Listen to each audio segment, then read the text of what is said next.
I just saw a video of a master thief in action, pulling off what is undoubtedly the heist of the century. Experts are already calling it a real-life Ocean's 11 moment. It took place at a McDonald's, with DB Cooper here tweaking and twisting on a Ronald McDonald House charity donation box, and you can just see the surgical precision. This is not his first rodeo. He's in and out in 30 minutes, super speed like a lightning bolt.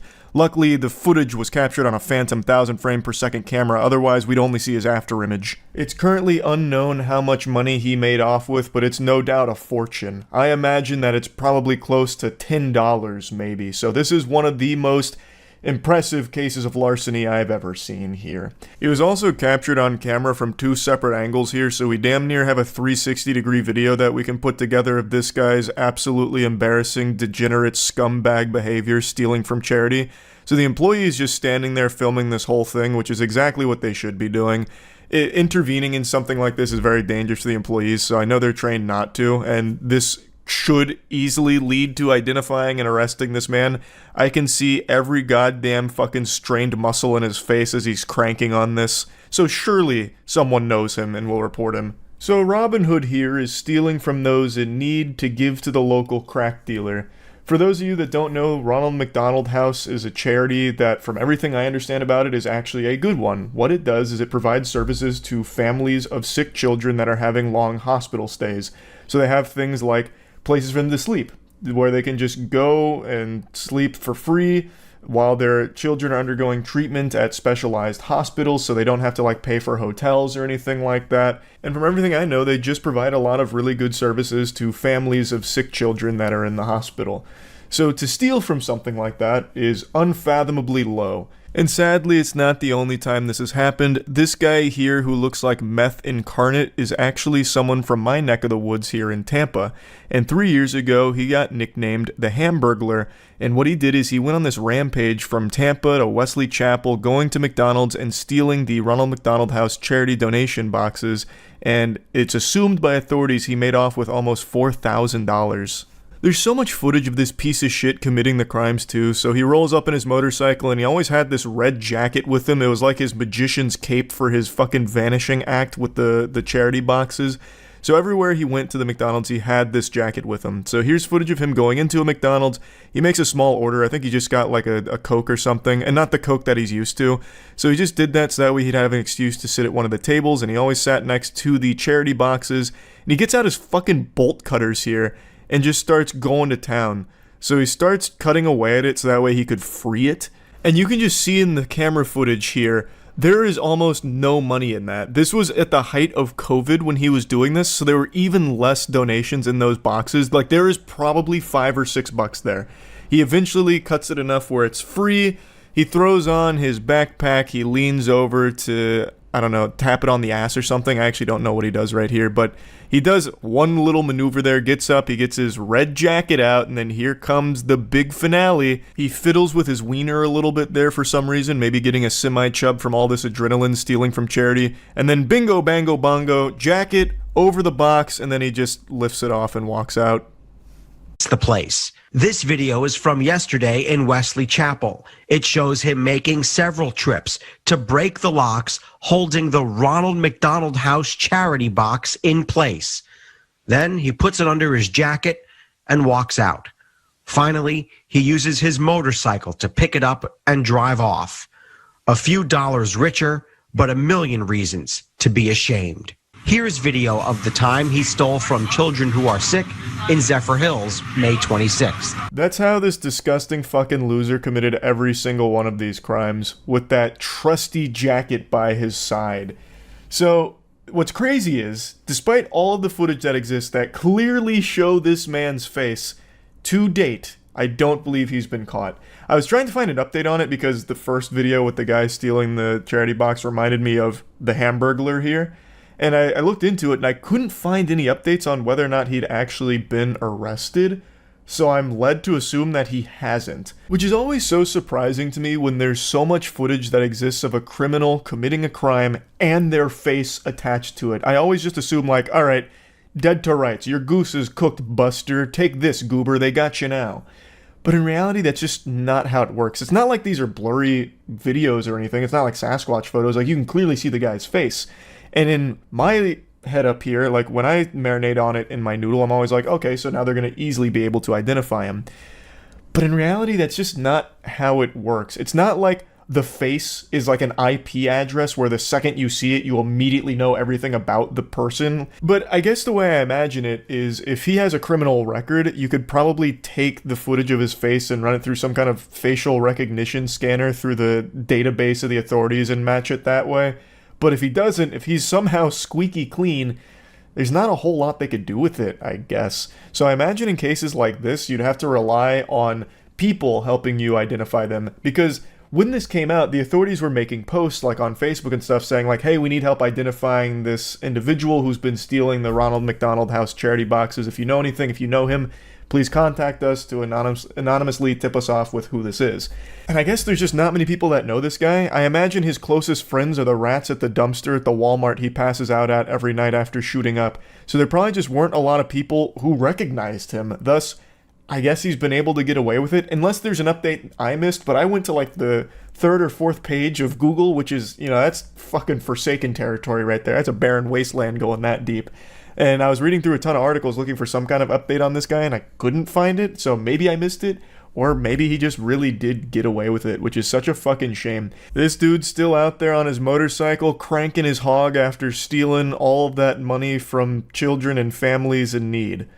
What a fucking scumbag. This guy and the first guy who stole the charity box absolutely deserve to be thrown in the slammer, obviously. And I just wanted to talk about this a little bit because I saw that video when a buddy of mine sent it, and it immediately reminded me of this previous case. It's also clearly not desperate people in need of money that are stealing these charity boxes. Like, this guy was riding around on a fucking motorcycle, and from what I can tell, a pretty expensive motorcycle at that. So yeah, just terrible pieces of shit. That's really about it. So yeah.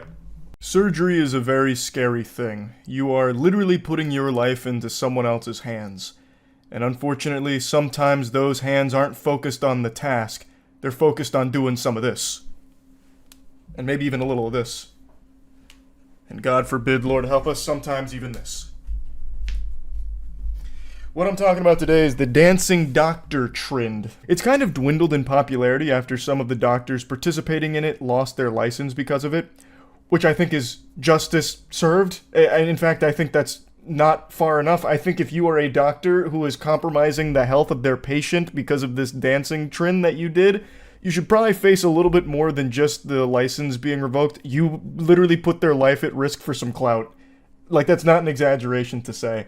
Now, this was a bit of a viral trend for a little bit. It actually predates TikTok. It actually was before TikTok, where for some reason some doctors got it in their fucking noodle that this would be like a really quirky, fun marketing thing for their practice, and somehow didn't recognize that this would scare the shit out of people, because no one wants their doctor to be the zany goofball who's going to, fool around during very sensitive surgeries. Would stop to film TikTok videos of them dancing with like pieces of their patients in their hands and using it as props, or just generally dancing or filming skits while operating on a patient. Just imagine that nightmarish scenario. You're about to go unconscious from the anesthesia, and as your eyes are closing, you hear the TikTok 3-second countdown.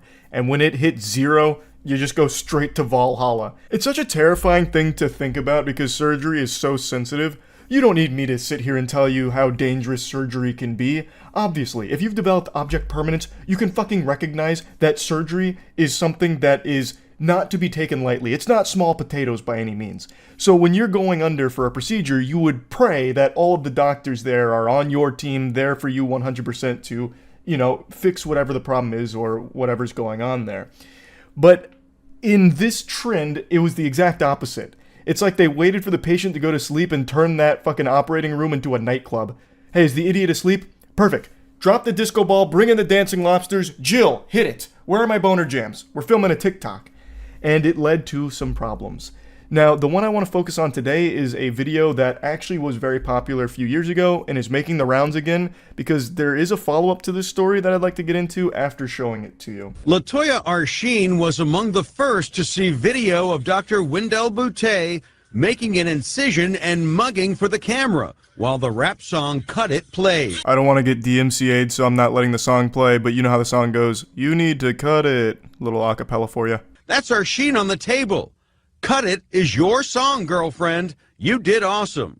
The photo release form is signed only by a member of Boutet's staff, where Arsheen was supposed to sign is blank. I feel disrespected on a lot of levels. The song's playing here again while they're dancing with a portion of her flesh. This is actual Ed Gein type shit. This is diabolical. That's like something a Dark Souls boss would do. Use flesh as some kind of instrument. That is so disturbing. Like, I don't know what they were expecting with this video when they posted it. Like, did they think this would become like the official music video for Cut It or something going forward? Or like, I don't know how they thought this was a good idea and how they wouldn't get in trouble for it. Like, this is not what you would want your doctors to be doing while you're under. Because then you have to start to question, well, what else did they do that wasn't filmed? Like, I woke up from the surgery and my butt was a little sore. I'm questioning a lot of things now. Like, what's going on? Like, this is only what they filmed. Far more horrible things also could have been happening off camera. And even what happened on camera is unacceptable. It's just so fucked. Do you think that's your flesh? I think it is, with the remainder of the song. Former patients have now come forward with complaints. Arsheen plans legal action not just about the video, but about her results. How does your body look now? Disfigured. So according to her, her body is disfigured as a result of the surgery, and from what I can tell, many other complaints say the same thing, that they had less than stellar results. As you would probably guess if your doctor was more focused on making TikToks as opposed to the actual surgical procedure they were supposed to be focusing on. You'd probably have better luck getting your surgery done by some mysterious shady goober off the black market.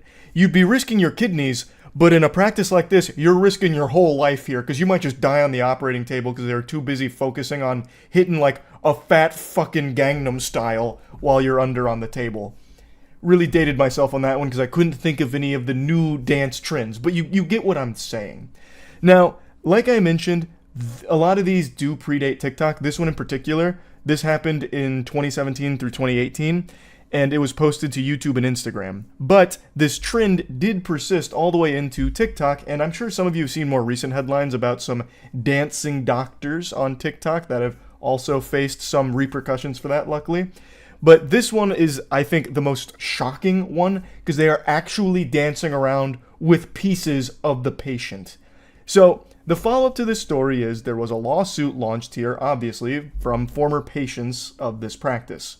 There's numerous videos of Dr. Wendell Boutet here dancing as their patients are under, and as you've seen, even using them as, or parts of them, as props in the dancing. While she's operating, also dancing. The surgical assistants, everyone who even enters the room just gets hit with this fucking boogie virus and they just can't help but dance for the sake of these videos, all while they're supposed to be doing surgery. She faced numerous lawsuits, all of which I believe have resolved, and she's been ordered to pay hundreds of thousands of dollars to the victims. She had her medical license suspended, but from what I can tell, it was only suspended for 2.5 years, which means she can legally practice medicine again in Georgia? I actually can't find a follow-up on that, but she wasn't permanently suspended, which I have to raise an eyebrow to. I don't know how this didn't become like a more criminal case where she'd face jail time. Like, I think it is super severe, especially when you look at some of these cases. So a patient named Silma Cornelius went into her practice, and she was only there for a couple of small things, but was eventually convinced to do bigger procedures, and eventually paid $11,284, and then also had another scheduled cosmetic procedure down the line. So she went back on February 18th of 2016 to return for that cosmetic procedure, and something went wrong. 8 hours into the surgery, after anesthesia was discontinued, and before her lower abdomen had been sutured, she went into cardiac arrest. Paramedics arrived at the scene, and it took 30 minutes to close up her abdomen, and they had to carry her down the stairs because there wasn't an elevator big enough to accommodate a stretcher. And by the time she arrived at the medical center, she was in severe distress, unresponsive, and unable to breathe without a ventilator, and suffered a severe and debilitating catastrophic brain injury, and left her reliant on a feeding tube and around-the-clock care. The quirky dancing doctor was legitimately ruining people's lives, disfiguring them permanently, and in this case, leaving a woman with permanent brain damage. Under no circumstances should she be allowed to practice again. It's not like this is just some kind of freak mistake that she made one time. She had dozens of videos doing this with many victims. Like, this isn't just some kind of whoopsie-daisy that someone makes, like, oh, how was I supposed to know that dancing during surgery and, parading around parts of the patients was a bad idea? Like, what do you mean? This is new information that nobody knew. Like, I couldn't have avoided this. This was truly inevitable. It's fucking ridiculous. I really think she got off very easy in this case. Yes, she was ordered to pay back hundreds of thousands of dollars to some of the victims, but she was also an extremely successful dermatologist. I don't think that hurt her very much. Like, she got off of this, in my opinion, very easy. Now, the anesthesiologist in that Cut It video you just saw also faced some legal problems as well, but he was actually cleared of malpractice last year. In that video I showed you with Cut It playing, Dr. Roland Pinkney was in there dancing as well. He was the anesthesiologist that day, and he was facing some legal issues here, but was ultimately deemed not liable in any way for what the victim had experienced. As a result of this, 100% of the fault was put once again on Wendell, and basically they were arguing that him dancing was not a breach of care. Like, the argument they made ultimately was that it was just him being less than professional, but him being unprofessional doesn't constitute breaching the medical standard of care that he needed to uphold. I have to firmly disagree here. I feel like anyone in that operating room should know that you shouldn't be filming fucking YouTube videos and TikTok dances while you are in the middle of a surgery. Now, in his defense, he was under the impression that the patient consented to having that kind of content made during the procedure. So it does get a little fishy there with exactly what he was aware of. That is a weird thing to consent to. I don't imagine there's many people out there that would be super happy to see themselves under the knife and having their doctors like dance around with their flesh. So that still seems a little odd to me, but ultimately he was found not in violation of that medical standard of care. It was no malpractice on his end was the verdict. But yeah, pretty fucked up situation that I just wanted to talk a little bit about because I dove into it pretty deep today. That's really about it. So yeah. I've become addicted to the wacky stories Inside Edition covers, and I've got a spicy one for you that's fresh off the press. This bun is straight from the oven. It is brand spankin' new.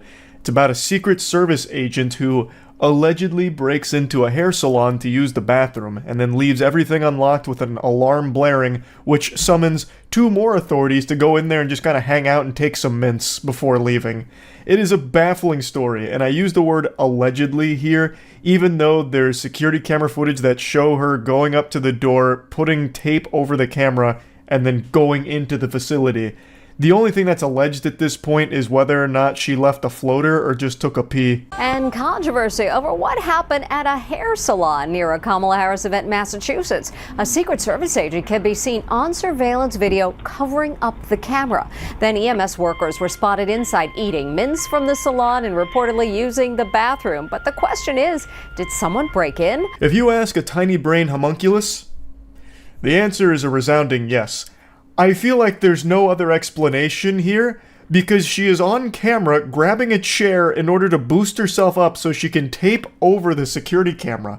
Who does that if they have permission to use the facility to take a shit? That doesn't make any sense. And I couldn't help but giggle very hard when the other authorities show up and just start taking mints with the alarms blaring after the Secret Service agent busts in here. What else could possibly be the explanation for climbing up and covering the camera if she had permission? Oh, well, actually, she's a very shy pooper, and the frequency of the cameras interrupt her circadian rhythm, and it makes it hard for her to shit in public, so she did this in order to block all of the infrared 5G so she could, take a dump in peace. Like, there's just nothing that makes sense. There's no explanation for why the Secret Service agent would climb and cover the camera if this was all by the book. Just a standard handshake agreement that you can go piss and shit in my toilet. That's a Secret Service agent on the porch of a beauty salon. The agent was part of a detail assigned to protect Kamala Harris when she appeared at a fundraising event in Pittsfield, Massachusetts 2 weeks ago. The salon was closed for the day. Now look, 2 minutes later, the agent returns and pulls a chair over. Then she climbs on top, tears off some tape, and covers the lens. The Secret Service as a whole has been in some boiling hot water recently. Their reputation is worse than chickenpox right now for obvious reasons, like the Trump assassination attempt. Then we had the former Secret Service director make an absolute fool of herself at the hearing, a complete embarrassment, which then led to her stepping down from her position because she overdosed on cringe. And now this. The hits just keep coming. Now that's what I call music volume 55. This shit is crazy. And I'm not even talking about what came out of her ass. So the Secret Service is trying to make the claim that they had permission to be there, or at least they were under the impression that they had permission to be there, which I'm just going to say is a bunch of barnacles. That's some fucking horseradish right there. Nobody would cover the camera if they weren't doing anything wrong. That doesn't make any sense. The beauty salon owner says when she opened her shop later that day, the lock on the door appeared to have been picked. And when she checked her interior surveillance camera, she found this shocking scene. The alarm going off and 2 uniformed women, one of them grabbing mints off the counter.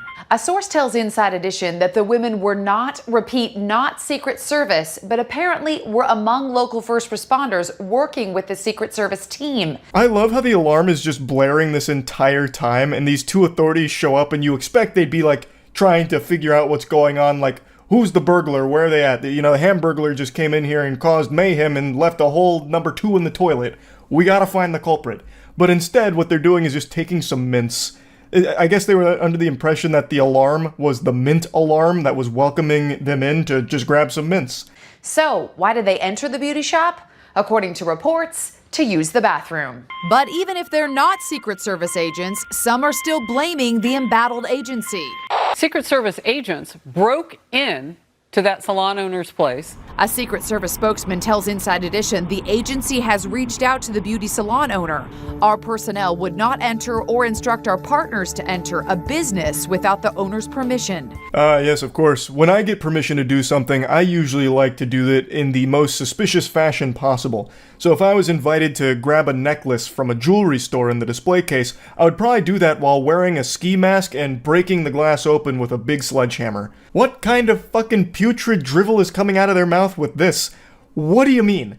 The lock was picked, she covered the camera, the alarm is blaring. How was there any semblance of an understanding that this was a completely normal interaction where they had permission to be there? That doesn't make sense. It's just a violation of this business owner's constitutional rights.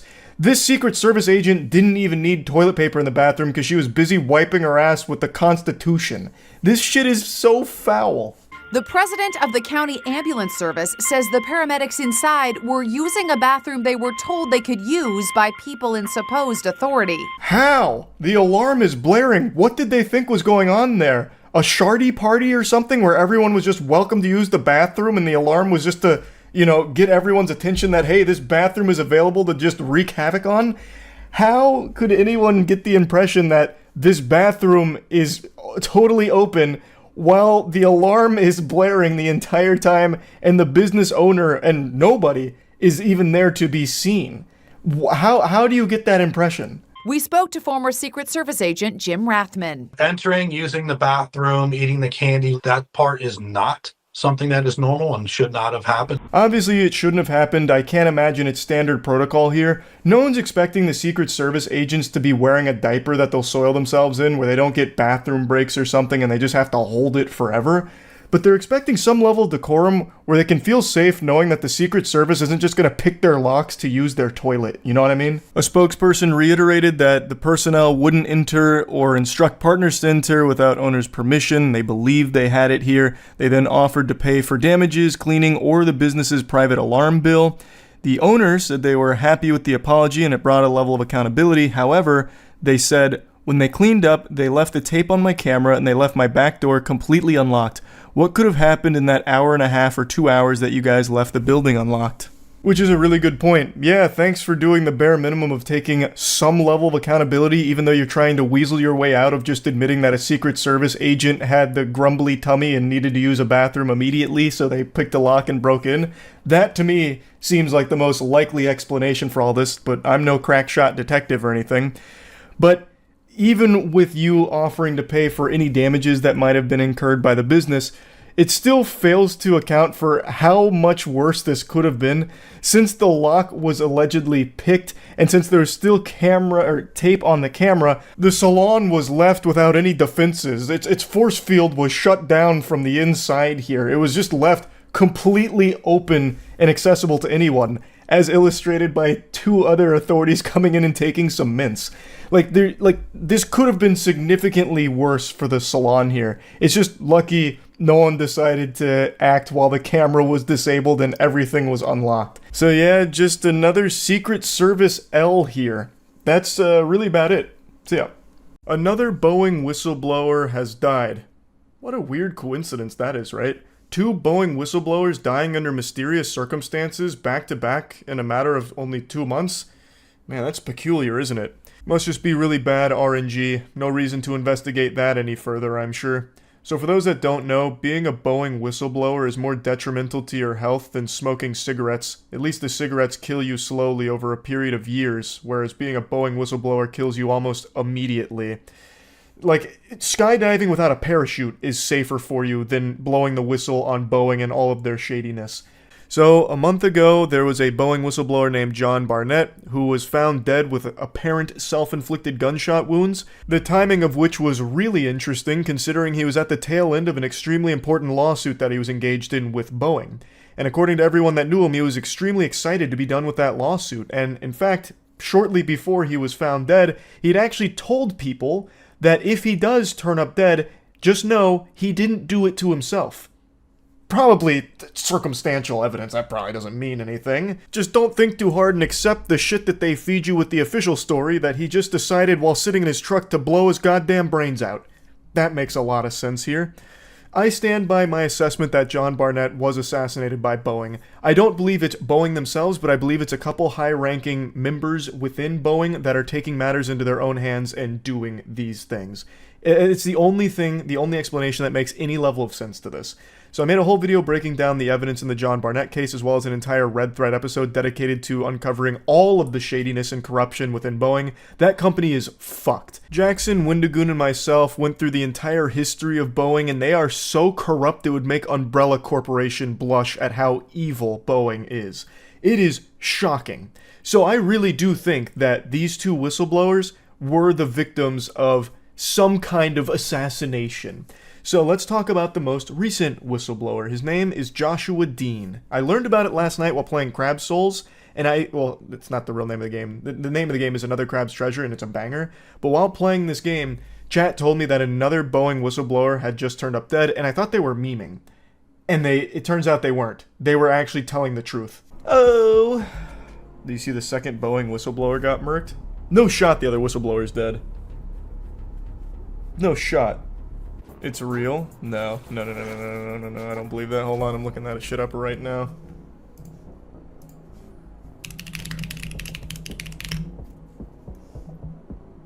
No! What?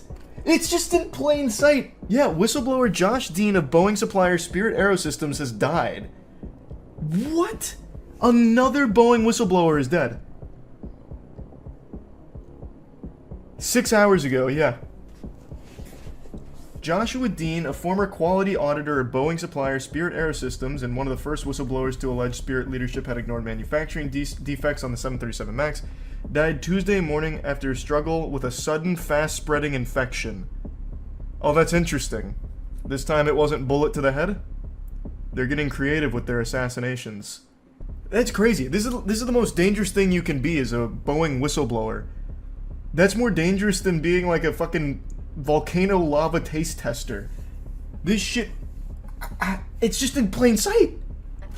His entire family stated he was healthy until after he blew the whistle. He lived a very healthy lifestyle and the illness was sudden and unexpected. Yeah, he contracted that stick it to the moniosis from Boeing. Joshua Dean was a quality auditor at Boeing's supplier Spirit Aerosystems and was among the first whistleblowers to accuse Spirit leadership of ignoring defects on the 737 MAX, and he died shortly after contracting influenza B, MRSA, and then developing pneumonia. Now, for those that are unaware, Boeing has a history of just ignoring safety precautions and just hiding things. So in the previous case with John Barnett, we actually learned quite a few alarming things, such as there were times where scrap metal was used for Boeing planes in order to meet deadlines. They'd also keep things off the books as much as possible. They even used Dawn dish soap as a lubricant for the aircraft door seals at one point. Then they also used hotel key cards and wet cheesecloths to perform maintenance. Just an absolute smorgasbord of malpractice, at least in my perspective here. Of course, I'm not an aircraft specialist, but using Dawn dish soap and hotel key cards, that doesn't really seem like textbook protocol there. That sounds like something you'd read on WikiHow for a DIY aircraft maintenance at your own home for like an RC aircraft, not a fucking Boeing. So these gentlemen came forward to try and alert the public about what Boeing's been doing, or rather not doing, that they should be, and they've both paid the ultimate price for it. In my eyes, they're heroes for the work they've tried to do here. So being a Boeing whistleblower is basically like just taking a cyanide capsule at this point, it seems. It's just more of a matter of when, not if, you turn up dead, I suppose. Let's go deeper into the case of Joshua Dean here, because this one seems so blatant. His mother and stepfather described him as a health nut who rarely drank and attended church regularly. He started feeling sick around 2 weeks ago. He stayed home from work for a couple days, but things got worse. Sunday, April 21st, is when his mother got a call from him that he was really sick, having trouble breathing, and he went to immediate care, and they told him he had strep throat. She went to check on her son and telling him to call her if he felt worse, and he did call her a couple hours later and said that he was going to the emergency room and that he was scared because they found something in his lungs. He tested positive for influenza B, he tested positive for MRSA, he had pneumonia, his lungs were completely filled up, and from there he just went downhill. This was a stunning turn of events for Dean and his family because he was described as someone who was very healthy. He went to the gym, ran nearly every day, and was very careful about his diet.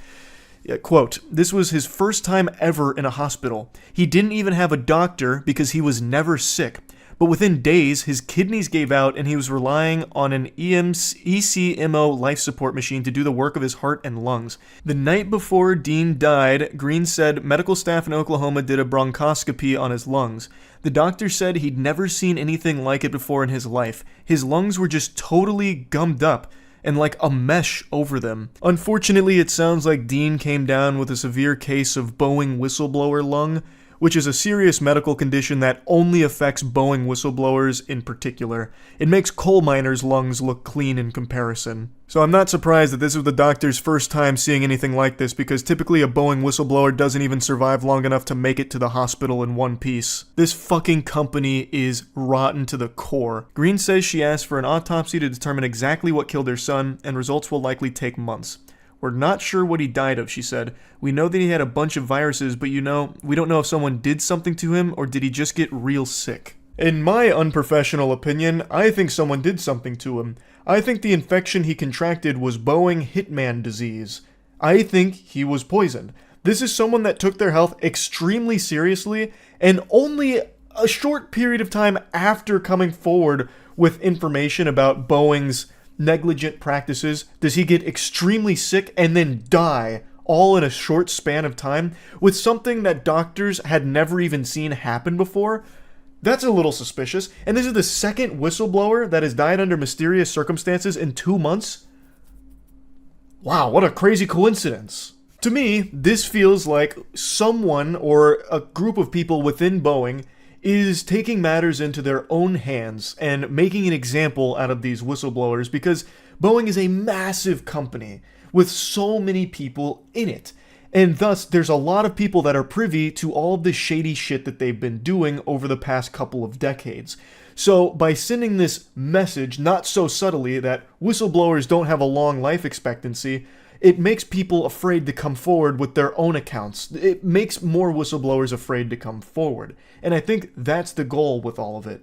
That, at least in my opinion. Like I said, we did a full dive on Boeing for that Red Thread episode, and this company has been corrupt for a long time. I would not put it past them to do something like this. Maybe not the company as a whole, but at least a couple of bad actors within the company, at the very least. Now let's get into some of the things that Dean was alleging. So he had a degree in engineering, and he took his first job at Spirit in 2019, but was let go amid the layoffs during the pandemic. He then returned to work for the company as a quality auditor. He took the job very seriously and grew increasingly frustrated with what he described as a culture of not counting defects correctly, which is very commonplace when it comes to this.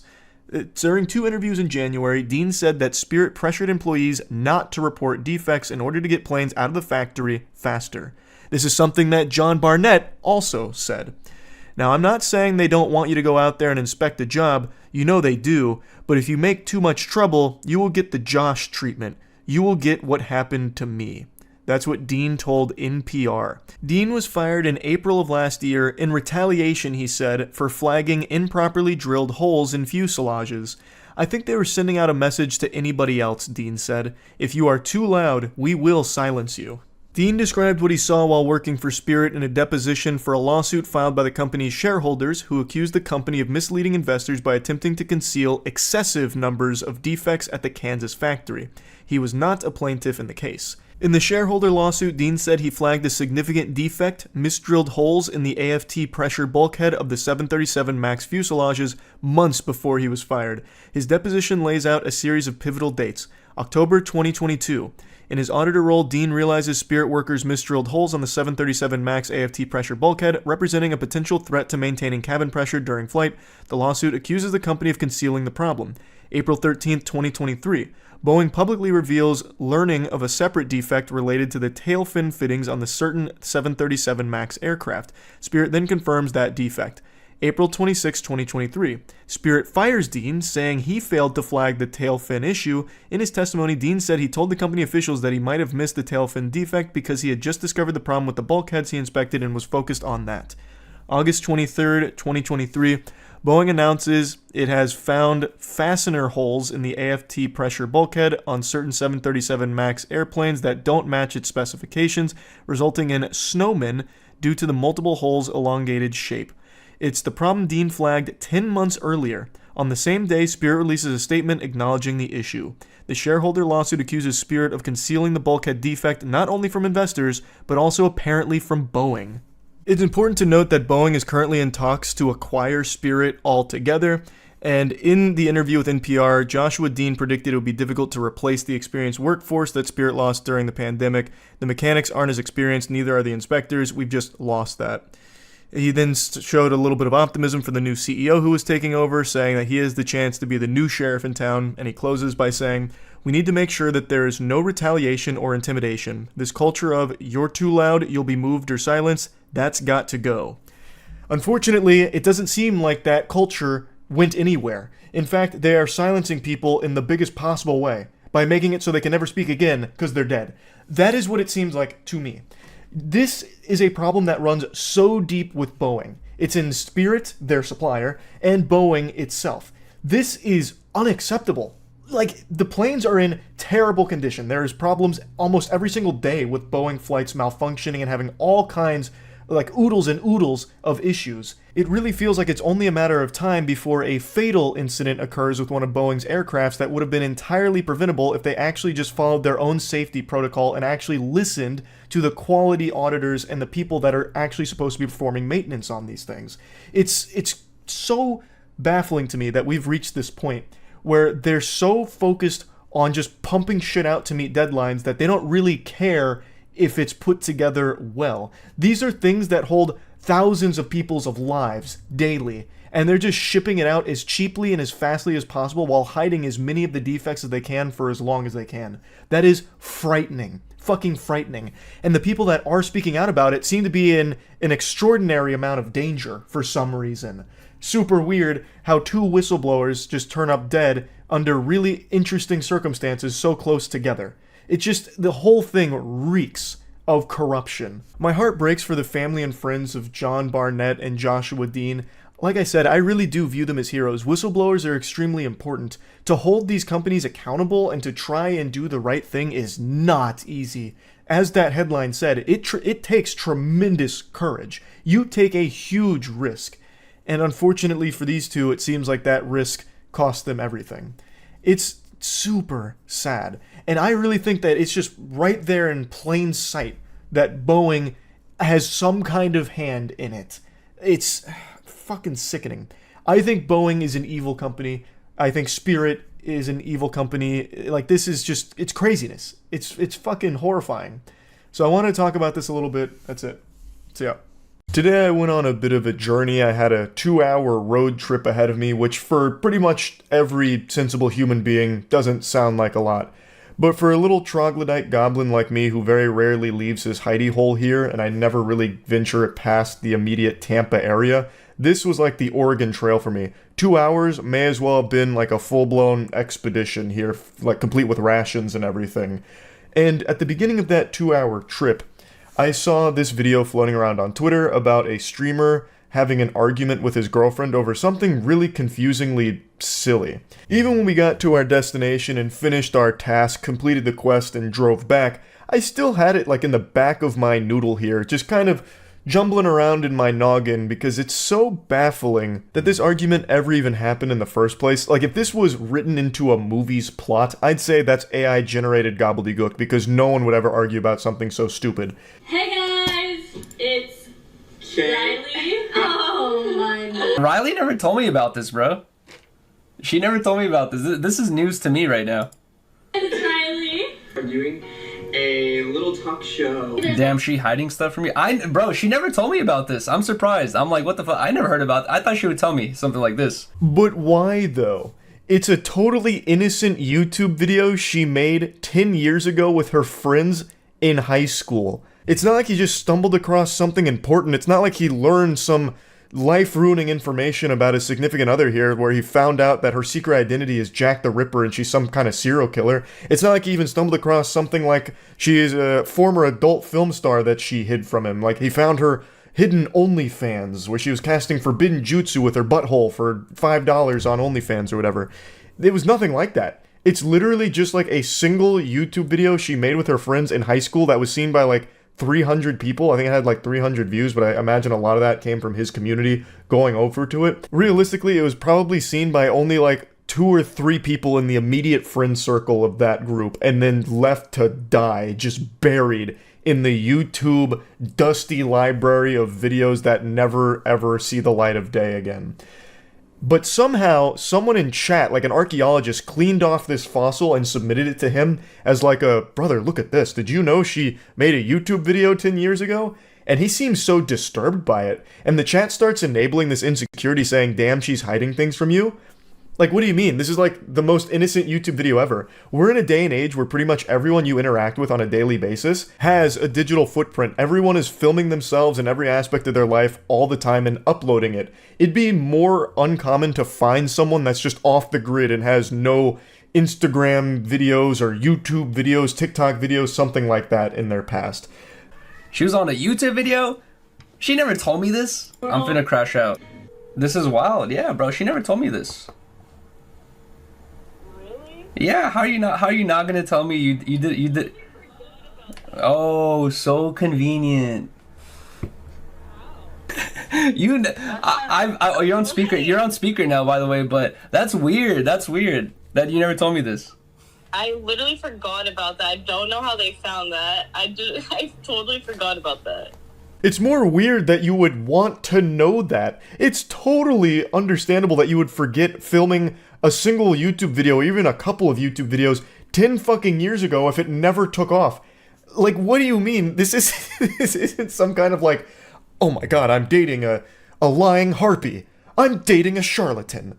Like, this is, like, the YouTube video is legitimately a nothing burger, and he's blowing this way out of proportion. He calls her up like it's some kind of emergency, like, I saw what you were trying to hide from me.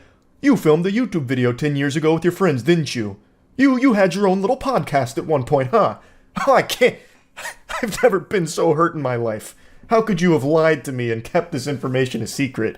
Like, this is something you would forget about, like 100%. I don't understand, like, how this could even be an issue. That just feels like complete insecurity, or maybe like this desire for him to know, like, every single aspect of everything she's ever done. I don't really know. That's why I'm saying I can't really wrap my head around how this could even become an issue. This would be one of those things, like, if a chatter linked it, it'd be more concerning how they found it, A, and B, it'd be like, oh, that's interesting. Haha, I mean, what a goofy little find. Like, it's not a big deal, no matter how you spin it.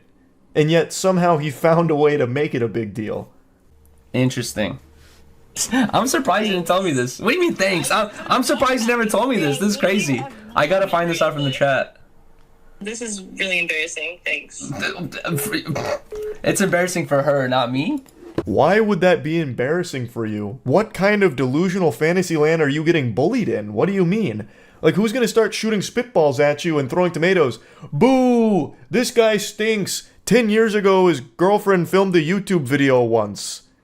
Like, I don't understand. Oh, God, look, jeepers creepers, guys. I can't eat. I can't sleep. My girlfriend made a YouTube video 10 years ago. Yeah, so anyway, I broke up with her. I didn't explain myself, which is really fucking annoying. Why wouldn't you tell me about that? First of all, I totally forgot about that. You can That's look convenient. It was so long ago. We never made it a serious thing. We filmed like 2 things. We started 10 Talks together, and we like talked about being on a podcast, and you were like, I've never done anything like this before. That wasn't so a it's like people are saying like, oh, Yuri, why are you making a big deal? What's a big deal is it feels like I've been lied to. That's what it feels like. Oh, really? Yes. Okay. How is that in any way construed as her lying to you? About what? Do you also need her high school report card so you can check each individual grade in every subject? Like, if it turns out she flunked out of chemistry in her sophomore year of high school, are you going to say that she's a liar for not telling you that she's bad at chemistry or something? Like, what? I don't understand. It doesn't make any sense. It's entirely reasonable that she would have forgot about this, given it was 10 years ago, basically. And according to her, they only filmed like 2 videos, and it wasn't even like a podcast or anything. They just like talked at a camera, it seems, about nothing, really. Like, I tried so hard to figure out what there is to even be hurt by in this situation here, or what like you could feel betrayed by, and I just don't get it. He tries to say like they filmed something together and she said it was her first time doing a podcast, which seems to be a truthful statement regardless of this unearthed YouTube video, because this was just her friends sitting down talking about nothing. And it's very understandable that that's something that would have 100% slipped their minds, since they never made a series out of it. They never did anything with it past like 1 or 2 videos 10 years ago, a decade ago. I wasn't lying to you. I genuinely forgot about it because it was never a serious thing. I don't even know who those people are. That's my friend Karina. Cool. And that's my friend Dalton, my gay friend Dalton. You could clearly see obviously, but I'm glad I'm learning this through someone in the chat 4 years later into our relationship. I don't even know how they fucking found that. I didn't even know that was out there. So you were relying on the fact that I would not find that out. How am I lying? No, I'm saying you were relying on the fact that I would not find it out. Why is it a big deal? It's not. But stupid video. But you're like, oh, I can't believe you found that out. You should have never seen that. When did I ever say that? Yeah, now he's really reaching deep into his asshole to pull things out to be upset about. He's fighting ghosts. He's having an argument with an imaginary enemy in his own mind here. Like, it's not like she was relying on the fact that you'd never find this. This is something that she would never be thinking about in the first place, because it is absolutely just not a big deal. And the fact that you did see it is not a big deal either. Like, at all. I don't know why he starts, like, questioning her, like, I don't even know who those people are. It's like, well, yeah, you probably don't. It was 10 years ago, and I'm guessing they're not friends 10 years after high school, right? Like, it's just not that deep. Like, it's not hiding something from you. It's just, like, who cares about it? Like, why is that something she'd ever think to bring up? Like, sitting you down, listen, we need to have a serious talk. I made a YouTube video 10 years ago. No, there was nothing, like, bad about it. We just actually talked about nothing, but I needed you to know. I filmed a YouTube video once. Like, what's the conversation even supposed to look like there? It's it's a profound nothing sandwich here. There is nothing to be upset about. And yet he is still going on and on about it. I won't show you too much more. I'll just go ahead and show you how it ends, where he just decides to end stream in a bad mood about it, mad at her. I don't understand how like you like just don't remember like, oh yeah, we did this thing before. I'm not thinking. It's not like wasn't a series. I was never on podcast. I was never doing YouTube like that. I made a video before on YouTube. I'm just gonna end the stream, guys. That's so stupid. Everyone, have a good night. Peace. She's absolutely right. That is so stupid. I couldn't believe the argument that I had listened to here, so I just had to talk about it. That's really about it. So yeah.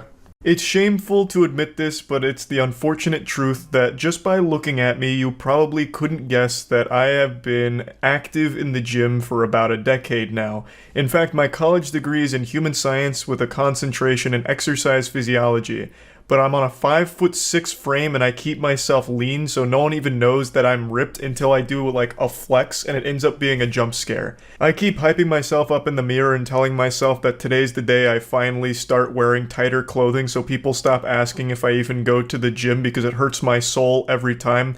Or maybe I just need to be shirtless more often so that way it's pretty obvious. But regardless, the reason I'm even mentioning this is because I've noticed over the last maybe 6 months, not even that long, but like the last 6 to 8 months, the gym has gone from being a place of like working on yourself, gains, focusing on improving your overall health, to a place where people go to compete for viral TikTok videos of them being a victim. Usually the content revolves around them filming themselves working out and then catching somebody looking at them and being a creep and a weirdo staring at them. Staring's a word I'm using very loosely here. And then sometimes, God forbid, that person comes over and asks them a question in between their sets.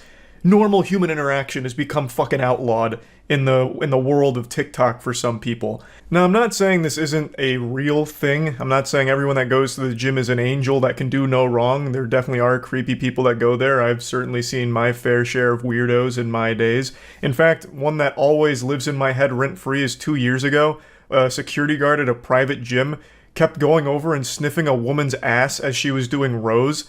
I can't show the video, I don't think, because it might be against YouTube's new terms, but here's just a quick screenshot of his 4th ass sniffing attempt where he's just like huffing her fumes. He eventually does get caught and fired for it.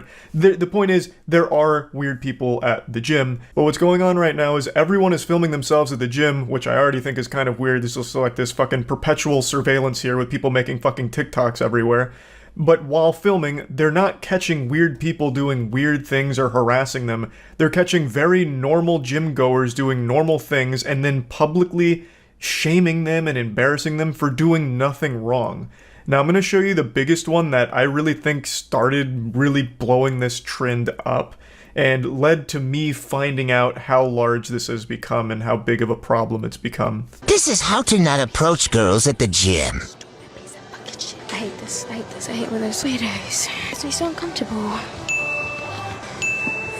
Feral, like fucking feral. You can immediately see a problem here. She's making a stare counter every time the guy even glances in her general direction. What do you expect people to do at the gym? Just turn around and stare at a wall when they're done with their set like it's the fucking Blair Witch?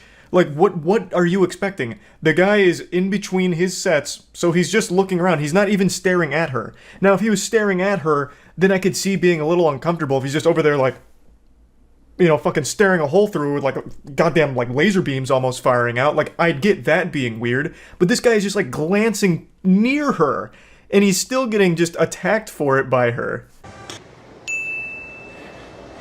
Just watch. There's the 5 ads. £5.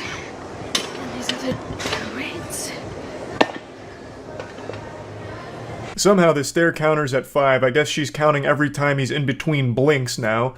And then she starts getting fearful because he's walking near her and wondering, questioning, why would he be doing that? Kind of like it's a scene out of a horror movie, like the boogeyman's, you jingling keys trying to get in the door or something. But she immediately answers why he's walking over. It's because he's grabbing a sanitary wipe, showing good gym etiquette to go wipe down the machine he was just using. Excuse me? You don't have to do that. It's okay. No, it's okay. I got it. Thank you, though. Unfortunately, this guy made a big blunder here. He committed a cardinal sin. He tried to be helpful. So he offered to try and, help out here because it looked like she was struggling, which she even mentioned she was hesitant to put the weight on, so he probably interpreted that as like, oh, okay, maybe I could be helpful here. Just being a genuinely nice person, I believe. And she even responds positively to it and then turns around and says this kind of shit. What if I just ripped his pee-pee out of its socket so he could never reproduce again? Totally normal, not alarming thing to say. This is why I don't want kids. Natural selection better take the weirdos out. He's going to jail for staring at an underage 21-year-old. Where have we all gone wrong? What's happened to the world where that is a statement said earnestly? He's going to jail for staring at an underage 21-year-old. There's more to unpack there than a fucking 2-week vacation suitcase. I could unpack this shit for hours. He wasn't staring. There's no such thing as an underage 21-year-old. 21 years old? You're not a kid at all. You can legally butt-chug Budweiser now. Unless this is some kind of weird self-own kind of thing where she has the mentality of a child, thus this guy should go to jail for what she perceives as staring at her. I don't know. Like, I can't even, like, remotely figure out what she was even trying to say with that last statement. But anyway, I'm not going to keep going too deep on this one because everyone has already dunked on it. She's issued an apology about everything. But I want to give a quick shout out to Joey Swole. He's a very prominent figure in the community and he's been doing a lot of good work calling out these kind of videos. Now here's another stinky video here. So this guy gets called out because he walks across the track she's about to do lunges on and looks at her on the way by. Then she says that she catches him still staring. There's no way, I'm so uncomfortable right now. And then the caption even says, in quotes, "It's because of your outfit." I don't know if she's accusing him of saying that, like he shouts it at her across the room. "Excuse me, m'lady. I looked at you because of your outfit. You drew my eyes to you. It's your fault." Or if she's just saying that as like a way of calling out behavior. I'm really not sure. But Joey Swole, when he talked about this video, pointed out something that I think everyone who's ever been to the gym will recognize. That not only is the guy not staring, again, the reason why he'd look at her while walking by is because he's going by her path on the track. So perhaps he was looking at her to make sure he wasn't getting in her way since she was about to start lunges. I feel like that's the most obvious explanation here, but regardless, he doesn't do anything creepy or weird. He looks at her while he's walking by, and once he's through, he continues going forward. Like, I don't understand where this is coming from. To me, it feels like this lady has recorded every single one of her gym sessions for the last week or so after noticing that this kind of content was blowing up, praying that someone would be weird and creepy to her, but she didn't get that. So she just decided to go with the one that's almost somewhat different, where a guy looks at her when he walks by, and chose that one for some clicks. Because nothing bad happens here. There's not a weirdo here. And according to Joey Swole, a lot of members of the gym, both men and women, said that this man is very kind and is actually loved at the gym. He's a regular here. So it is pretty fucked up and shitty for her to make this video trying to shame him for doing nothing wrong. This guy. It's probably not legal. Just filming my progress here. What? Just filming my progress. So. I understand. It's just cool. So if I'm going to go This isn't a trend that only women are doing, men are doing the same thing. This fucking douchebag is filming in the locker room, flexing to show his progress. The guy in the back that he's calling a schmuck is 100% right. You cannot be filming in the fucking locker room. Like, what do you think this is, Brazzers? Like, what the fuck are you even thinking? What's going through your smooth brain? Everyone just loves to think that they're the main character and everyone that interferes in their story and does more than just be a prop for their TikTok videos is the villain, when that's just not the reality. You are the bad guy here, not the guy you're calling out. If you want to take progress photos and videos, which I totally understand, just wait till you get home, or at the absolute least, wait until you're the only person in that locker room. Because right now you have two people behind you changing. They could have just gone whole hog, let their cock and balls flop out, and if you film them in a private setting without their consent, their nudity, you would be fucked legally. Watch this guy try move to me at the gym. Checks absolutely nothing on his phone. Looks over at me being busy sorting my wrist straps. These fucking straps taking up too much time. I don't know what constitutes a stare anymore. Like, this guy, again, just glances in her direction, briefly looks at his phone and puts it away, and apparently that's getting called out for being weird, saying he checks nothing on his phone. He could have just been checking the time. He could have been checking literally anything that's quick to get at a glance, like, what time is it? Or if he had a timer set up for, like, how much rest he has between sets, how much time do I have left on my rest? Like, there's so many things he could have been checking on his phone, but it doesn't matter. Like, he didn't do anything weird or wrong right now. All he did was walk by, and he looked over near you. Makes a swift return.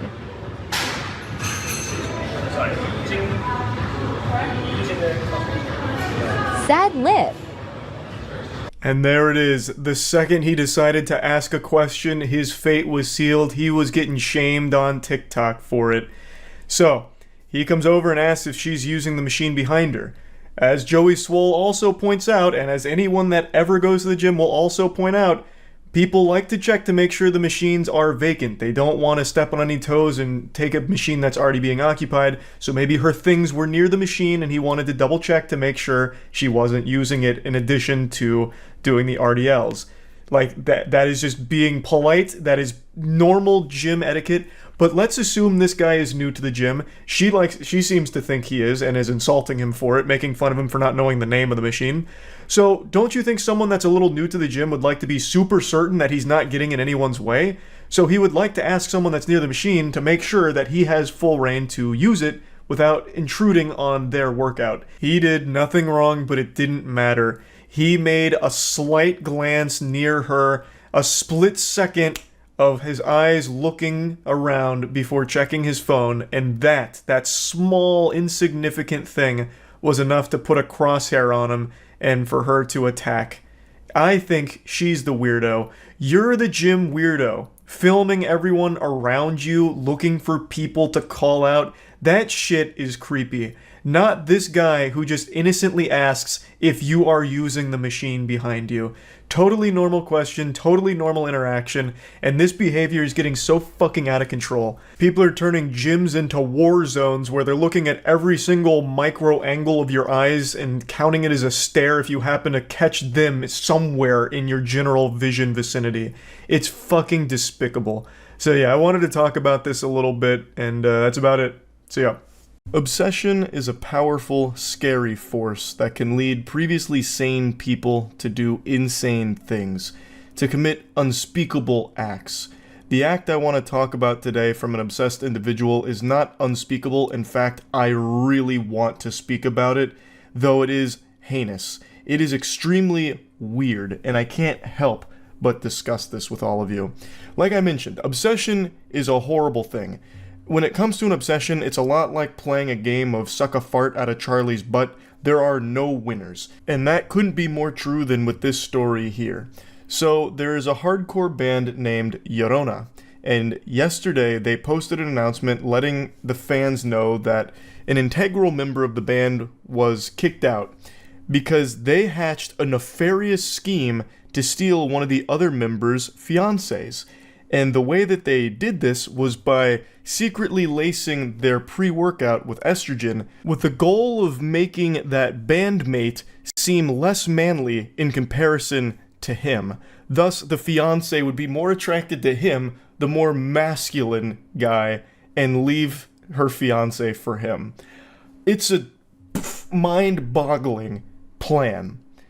And at first I thought it was fake. So I actually learned about it on stream last night, and then I waited till today to see if there was like, a reveal that it was all just a joke, a ruse, and it got debunked today. But that hasn't been the case. In fact, there's been more evidence here from Llorona's Instagram story, apparently. I saw these screenshots floating around. There's also been a lot of articles that have been written about this that I believe are saying it's all real, at least based on what they've been able to gather.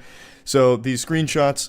I'm sorry guys, the Rigid project is over due to me saying some uncomfortable and disrespectful things to Six and Caroline, such as giving Six estrogen and being obsessed with Caroline and hating Six while I was drunk. I've been kicked out of Llorona as well and will no longer be in the scene. This appears to be some kind of group chat where he admitted all of this in, and I don't know who Zach is there, but he seems like a menace. I can't tell if this is sarcastic or not, but he says, "Damn son, blank scene sucks, Nashville welcomes you with open arms." So I don't know if he just views this as not a big deal. He's like, oh, what a bunch of hooey. They suck over there anyway. Coming over to Nashville. We don't care about you lacing pre-workout with estrogen. You can drug us all the time. Who gives a fuck? Bring that talent to Nashville ASAP, mister. Get on over here. So I'm guessing maybe he's going to relocate to Nashville and probably go from lacing shit with estrogen to lacing it with fentanyl. But there's another bit of information there at the bottom right. I was really drunk and told Six and his fiance that I was obsessed with her and had a deep hatred for Six and gave Six estrogen to get an edge up on him. So it seems like this is a real situation that happened, and it'd be an odd thing to joke about considering Llorona is no longer a band at the moment because this was their vocalist. Now they need to find somebody else. Now I'll go ahead and play the stream clips where I go over their official statement and learn about it in real time because, man, this is a fucking crazy situation, for sure. Did you hear about that guy who got kicked from his band because he was lacing someone's pre-workout with estrogen so he could steal his girl by looking more manly? That's Galaxy Brain. How can I find that? Who is it? What a supervillain scheme. There's no way I'm gonna find that by typing in. Who was it? Lorna Shore? No. Wait, no. It was one of the Lorna Shore band members? Nuh-uh. I don't believe that. Yeah, no, nothing came up for that. So who was it? Was that recent? I don't know, this man just dropped like a fucking fire little wisdom nugget there and then left. Who was it? Tell me the name of the guy, I want to see it. That sounds amazing. This guy's an estrogenius. True, man, this guy's got the fucking, the hookup here. The plug for great stories. It's all over the r/hardcore subreddit. Okay. Well, it should be super easy to just tell me who it is then. Why am I going on a scavenger hunt? Just fucking tell me. But fine. I'll go on the hardcore subreddit. The #1 post on r/hardcore is trying to teach my son how to brush his teeth. What the fuck? What the fuck? That is absolutely not it. I'm on a wild goose chase. Alright, now I'm super curious. Why is this here in the hardcore subreddit? Why is it? Why is this here?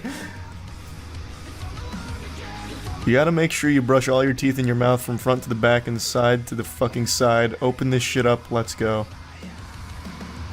I got it, okay. They're called Llorona. Oh, okay. I thought he put Lorna. So the band is called Llorona. The war on gingivitis is hardcore. So true, brother. So true. Just search Llorona HC on HC Instagram on Google. We have decided to part ways with our vocalist Diego due to admission of very disturbing and concerning behavior towards one of our band members and their partner. He has admitted to being obsessed with said partner and has been attempting to sabotage their relationship by cutting pre-workout he frequently gives from his job with high amounts of estrogen in them.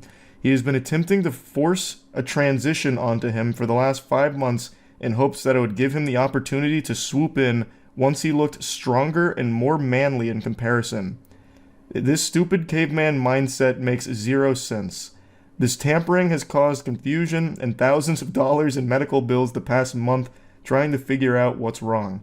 We would not know any of this unless Diego had gotten way too intoxicated and outed himself and stated an admission to all of this via text. There's many more disgusting details that have been left out for the sake of privacy and general censorship. What a fucking plan. Wow. Lacing his pre-workout with estrogen. Well, he's no longer in the band, so Llorona fans, we got bad news for you. But I've got to say, that is creative. Another thing that could have been an option if he wanted to put the work in would be just going to the gym and working out harder to look more manly than the other guy, if that was the goal.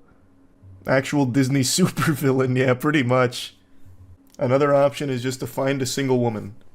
No, you're off your gourd, brother. Find a different girl? No, that doesn't make sense. That just does not make sense. It's fucked up messing with someone's hormones. It can be deadly too. Yeah, I'm curious how much estrogen he was pumping in that pre-workout. Was there any effect? I don't know. They didn't say. So I don't know how effective the estrogen lacing was. They did not say. I'm assuming it wasn't like super noticeable changes or anything. I don't think it was like a crazy, like, shift or anything, since they didn't know until he admitted it, right? High estrogen can cause you to grow boobies pretty quick. You know, I'm gonna look it up. How long does it take to get some honkers cooking? How long did that go on for? What did they say? 5 months? 6 months? Would that be enough time for him to get a rack from it? How long does estrogen take to develop breasts?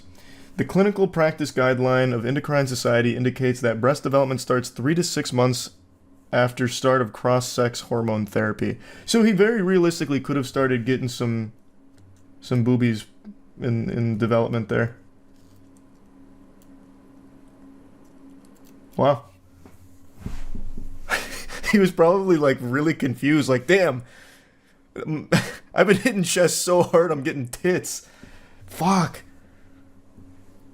These weighted dips are really doing a number on me. That's fast though, I wouldn't have expected it to be that quick. And I guess it also depends on how much estrogen he was putting in there too, because it seems like there's different ranges. So I might be in a push-up bra right now and had no clue why. Thinking maybe he was eating too much edamame or something from the soy, I have no idea. A diabolical plan though. Very creative. Oh yeah, I did know that actually, I forgot about that. Although the male body needs estrogen to function properly, high estrogen levels can cause health problems such as gynecomastia, erectile dysfunction, or infertility. The gynecomastia is a really interesting one. I talked about that not too long ago. You can actually lactate, which is wild. Man, imagine he goes to the gym, he's just fucking pumping and starts squirting. Like, he's like, oh my god. What are they putting in these protein shakes? Why did this happen? Because he wanted to steal his girl. So his plan was to get them all hopped up on estrogen and take his girl. I went over to my family's house for dinner a couple nights ago, and my father was raving and couldn't stop talking about a case I'd never heard of that apparently is just wrapped up. The Alex Murdaugh murder case. And in fact, it extends beyond that. The entire Murdaugh family murders. This is a very high-profile case that I just hadn't heard of until my father started lecturing me on it like I had just taken a criminology course. He apparently followed every single piece of evidence that dropped. He watched every trial, everything. My dad studied the tits off of this case like he was going there to prosecute Alex Murdaugh himself. And it piqued my interest, it made me want to learn more about it, so I went to the best goddamn channel on YouTube for things like this, Legal Eagle. Legal Eagle recently made a full, beautiful breakdown going over every single piece of evidence and every single key point in the entire Murdaugh history. So I'm going to put a link to that in the description, but I just kind of wanted to share it with all of you because this is one of the more deep and disturbing cases I've learned about in quite a while. So I just wanted to share kind of the gist of it with all of you, but I highly recommend watching Legal Eagle's video on it if you want to learn the most about it and see how everything unfolded. You see the Murdaugh murders. So my dad just told me about that. I didn't know anything about it. And he was apparently embezzling money for a long time, a pathological liar, an oxy addict, and he snapped and killed his son and wife. My dad was telling me all about it, apparently. Or, not apparently, my dad was telling me all about it. Apparently, it was a wild case, and I didn't hear shit about it. Yeah, apparently the prosecutors had a video that the son had recorded that proved that Alex Murdaugh was lying about his whereabouts on the night of the murders. So I guess the story was they were killed at like the dog kennels on their property. Alex Murdaugh claimed that he wasn't there that night at the kennels and he had like a couple alibis because they had his whole phone record. Apparently he called a ton of people to try and get a couple alibis. And eventually the prosecutors showed a video that his son had recorded literally minutes before he was murdered. His son he killed also got in a boat accident that killed a girl named Mallory Beach, and also was the only witness to his housekeeper dying, and he embezzled her life insurance. Oh, what the fuck? close. Los Angeles area double murder expert O.J. Simpson predicted that the Alec Murdaugh jury would acquit the Low Country lawyer of double murder. It turns out that Simpson's powers of prognostication don't really work for murders he wasn't directly involved in. It wouldn't surprise me in the least if this guy beats this case. So before I explain... It's crazy. It is crazy. We have O.J. Simpson on Twitter dropping reaction videos, giving his opinion on how another murderer could potentially beat their case. That blows my mind. Randolph Murdaugh Sr. was elected solicitor in 1920 and served until he was killed by a freight train in 1940. Sounds like a murder. That sounds like an actual old western murder where they tied him to the train tracks. Don't know the situation, it literally just sounds like he was murdered. Now, some people suspected that the freight train incident was a suicide because no one could figure out why Randolph's car stalled on the tracks. But Murdaugh Sr. was succeeded by his son, Randolph Murdaugh Jr., known as Buster, who held the position for 46 years from nickname. 1942. On two separate occasions, 20 years apart, he told jurors that if they didn't impose the death penalty on a criminal defendant, he would use his power as solicitor to release other rapists into the community. Yes, you heard that right. What? It's hard to imagine a worse thing a prosecutor could say in court, but I'm sure prosecutors have. And he got to keep the position? He would make these threats like, okay, if he doesn't get the death penalty, 5 rapists will go into Gotham. He sounds like the Joker. What? Elected official, so he just campaigns and pays off the right people. Yeah, but I'm sure there's still systems in place where if you're threatening to release rapists out of like a grudge, you can get fired. Like you can get like taken out. Like you lose your position, I would think. Because it was the 70s. It's not like rape was cool in the 70s either. I'm sure people weren't like rallying behind him like, yeah, that's fucking Buster right there. That's how Buster plays. Get the death penalty. Or 50 rapists. Buster, release 50 rapists into the neighborhood. The guy really had rapists in the queue to join the server. Oh, you're talking about Buster still, yeah. I'm just going to take a guess that the other Murdaughs didn't use the same tactic. Alex Murdaugh, the now convicted murderer, is Randolph III's son. All of this information is to show you that the entire Murdaugh line is fucking evil, basically. Now that you're brought up to speed on where Alex Murdaugh comes from, let's talk about his kids, because his kids are no saints. Legal Eagle goes into more detail surrounding some of these cases, but I'd just like to give you a quick breakdown. If you want more information, obviously watch his video on it. But one of Alex's sons, Buster, who is named after, of course, Buster Murdaugh, who came before him, is actually a person of interest in a 2015 death.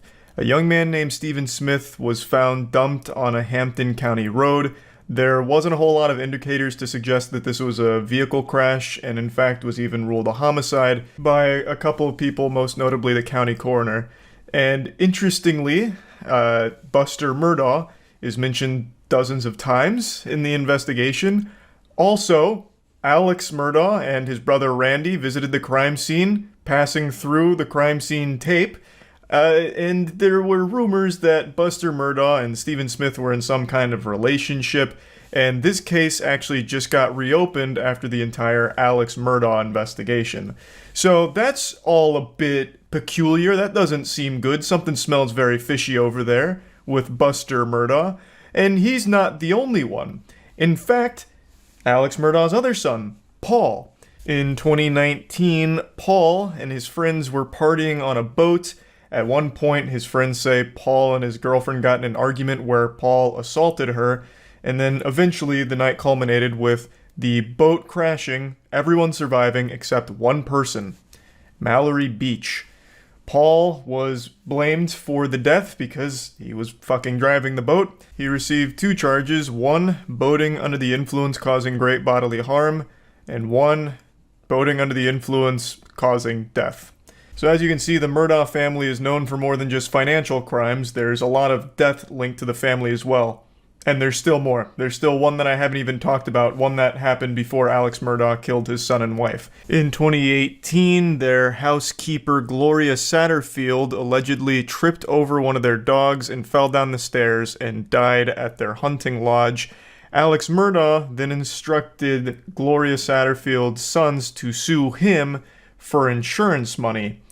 However, he neglected to inform them that he had already collected on 2 settlements and basically robbed them of about $4.3 million from the insurance here. The man is just pure evil, just a shriveled, pruny, fucking ghost-looking motherfucker whose entire bloodline seems cursed and is nothing but bad news. It is disgusting. His lawyer said he planned to sue Alex and Maggie personally, because they allegedly kept a beer refrigerator at the hunting lodge and underage kids were free to drink up. Given the scale of Alex's financial crimes, discovery of his assets would have revealed years of Murdaugh's criminality. Later that same night, Alex allegedly found Paul and Maggie dead outside the kennels at the Murdaugh's sprawling hunting estate. I'm really trying to break this down into the most concise form possible just to convey like the general story of the situation, but again, I can't recommend checking out Legal Eagle's full video on it for the absolute best breakdown. In a nutshell, years and years and millions upon millions of dollars of stolen money and financial crimes were about to be brought to light, all of which Alex Murdaugh was panicked about. So, the main theory behind his motive for killing Paul and his wife Maggie is he needed some way of buying time to weasel his way out of this situation. I shit you not. The murder of his son, Paul, and wife Maggie, right now the leading theory is he did it for sympathy, to portray himself as a victim, and to basically just buy himself some extra time to get out of the situation because all of these financial crimes that had built up over years were about to be fucking blasted publicly. All of it was going to come to light. So that was his plan. Now, Paul was murdered before he ever stood trial for the death of Mallory Beach.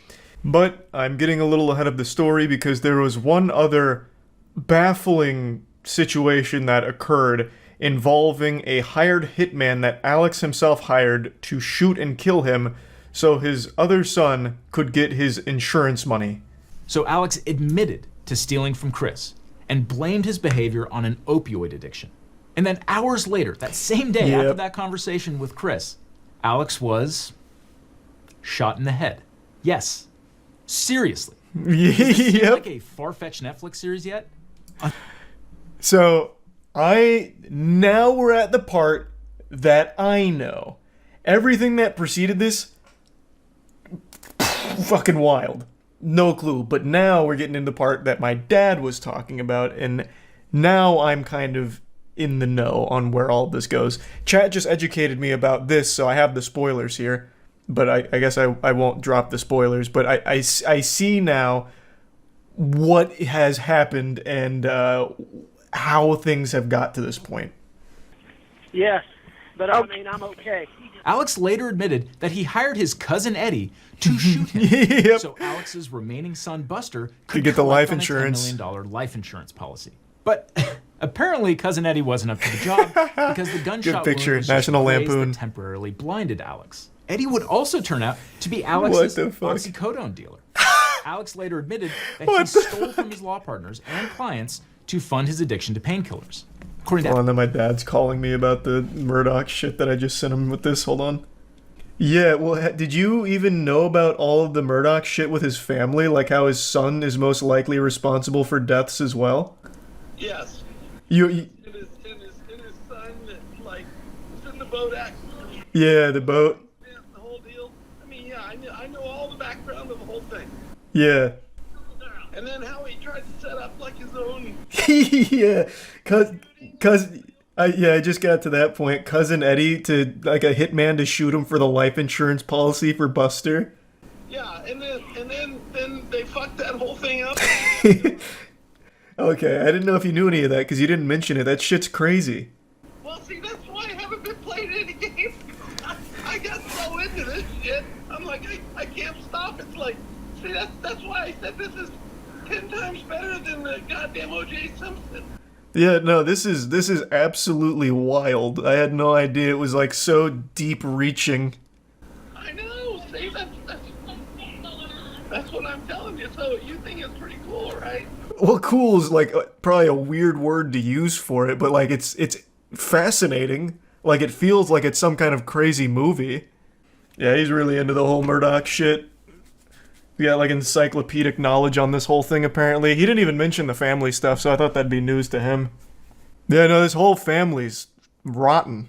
Although I haven't heard anything about the mother, so maybe she didn't do anything terrible. I have no idea. For violent schemes. Real quick, though. Was his plan actually to die? Like, did Alex Murdaugh hire Cousin Eddie, Goofball McGee, red-blooded patriot fucking wild maniac to come shoot him and kill him? That's wild. So his plan was actually to die. He said, come shoot me in the head. And then he survived. He's like, damn it. Time to change plan. Wow. Hey, a lot of things can be said about Alex Murdaugh, but God damn it, he gave it 110%. This man was ready to literally kill himself so that way his son could still have some fucking cheated funds. $10 million life insurance policy. The drug dealer. The trial's biggest bombshell was an unsent Snapchat Yes, video. this is the one that my dad was talking about. Alex told police he had last seen his son and wife 90 minutes before he found their bodies. Several witnesses testified that they could hear Alex's voice in the background of the video. Hey, he's got a bird in his mouth. Come here. Did the Snapchat video influence Alex's decision to testify on his own behalf? Almost certainly yes. The very first Well, yeah, and I think that is very clearly his voice in the Snapchat video. Very clearly. thing Alex did on the witness stand was fess up that he lied about being at the kennels. Alex admitted it was his voice on the video. Were you in fact at the kennels at 8:44 p.m. on the night Maggie and Paul were murdered? I was. Did you? So then he absolutely just admits to a lie right there. I do want to point out, this man's got some wild hair coloration here. This looks like a weird slider in a Dark Souls creator. He looks like a French fry with like some cheese sauce on the top. That shit is going hard. You lied to SLED Agent Owen and Deputy Laura Rutland on the night of June 7th. I did lie to them, and I'm so sorry that I did. Other than lying to them about going to the kennel, I was very Holy cooperative shit. in every aspect of this investigation. When Alex's brother Randy overheard Alex trying to bribe a nurse to let him use her phone, he thought it was suspicious. And brother Randy called the police and the story began to unravel. Oh, Jesus Christ. SLED sketch artist and spent... Man, this guy just straight up looks evil. He looks actually soulless. Those are some hollow, empty devil eyes right there. 100%. Sometimes people just look the part. But in an earlier interview with investigators, Alex had actually implicated his groundskeeper. He also told the jury that someone angry about the death of Mallory Beach committed the murders. These inconsistencies undermined Alex's credibility. Then there's the mess with Alex's financial crimes. The prosecution argued that Alex's financial crimes couldn't be separated from the murders because exposure of his vast financial crimes was one of the motives speaks to his for killing characters. Maggie and Paul. Well, not only that, I imagine that also helps to demonstrate, like, make a character profile, right? I don't know if that is actually something that's usable in court, but doesn't that also serve to poke holes in the credibility since all of these financial crimes hinged on a bunch of lies and embezzlement and all of that? Or is that not allowed? Every single one of these, you had to sit down and look someone in the eye and convince them that you were on their side when you were not. Wow, that's hardball. Do you remember it, even one of them? If you ask me questions, but I can't remember sitting down with Dion. Alex's response? What I admit is I misled them. I did wrong, and that I stole their money. What Prosecutor Waters was getting at was this. Ladies and gentlemen of the jury, Alex Murdaugh is sitting there and looking at you in the eye, convince you of something, but you shouldn't believe him. Just look at how he lied in the past. That's Moreover, strong Alex as fuck. testified that all of his financial bad deeds were caused by his drug habit, which was costing him as much as $60,000 a week. As for the weapons, prosecutors said casings for bullets from a .300 blackout rifle were found near Maggie's body. And the Murdochs owned a rifle chambered in 300 blackout, and the weapon is now missing.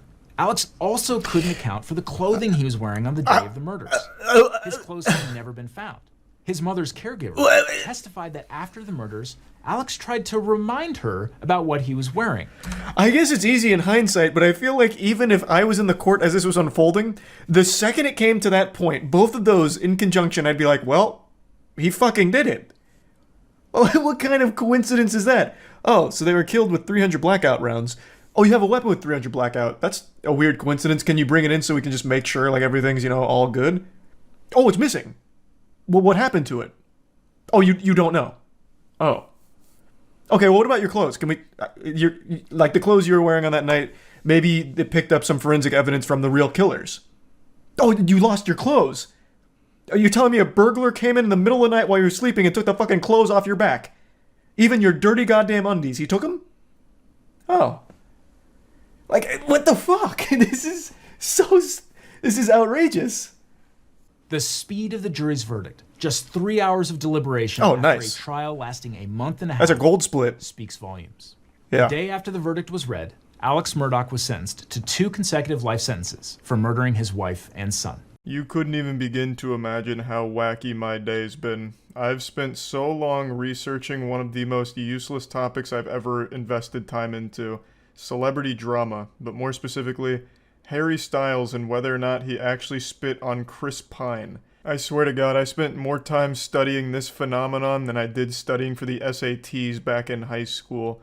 I don't even know why I've been so captivated by it, but I've truly just been drawn into it, and it's not letting me go. It's just strangling me by the neck like Homer Simpson on Bart.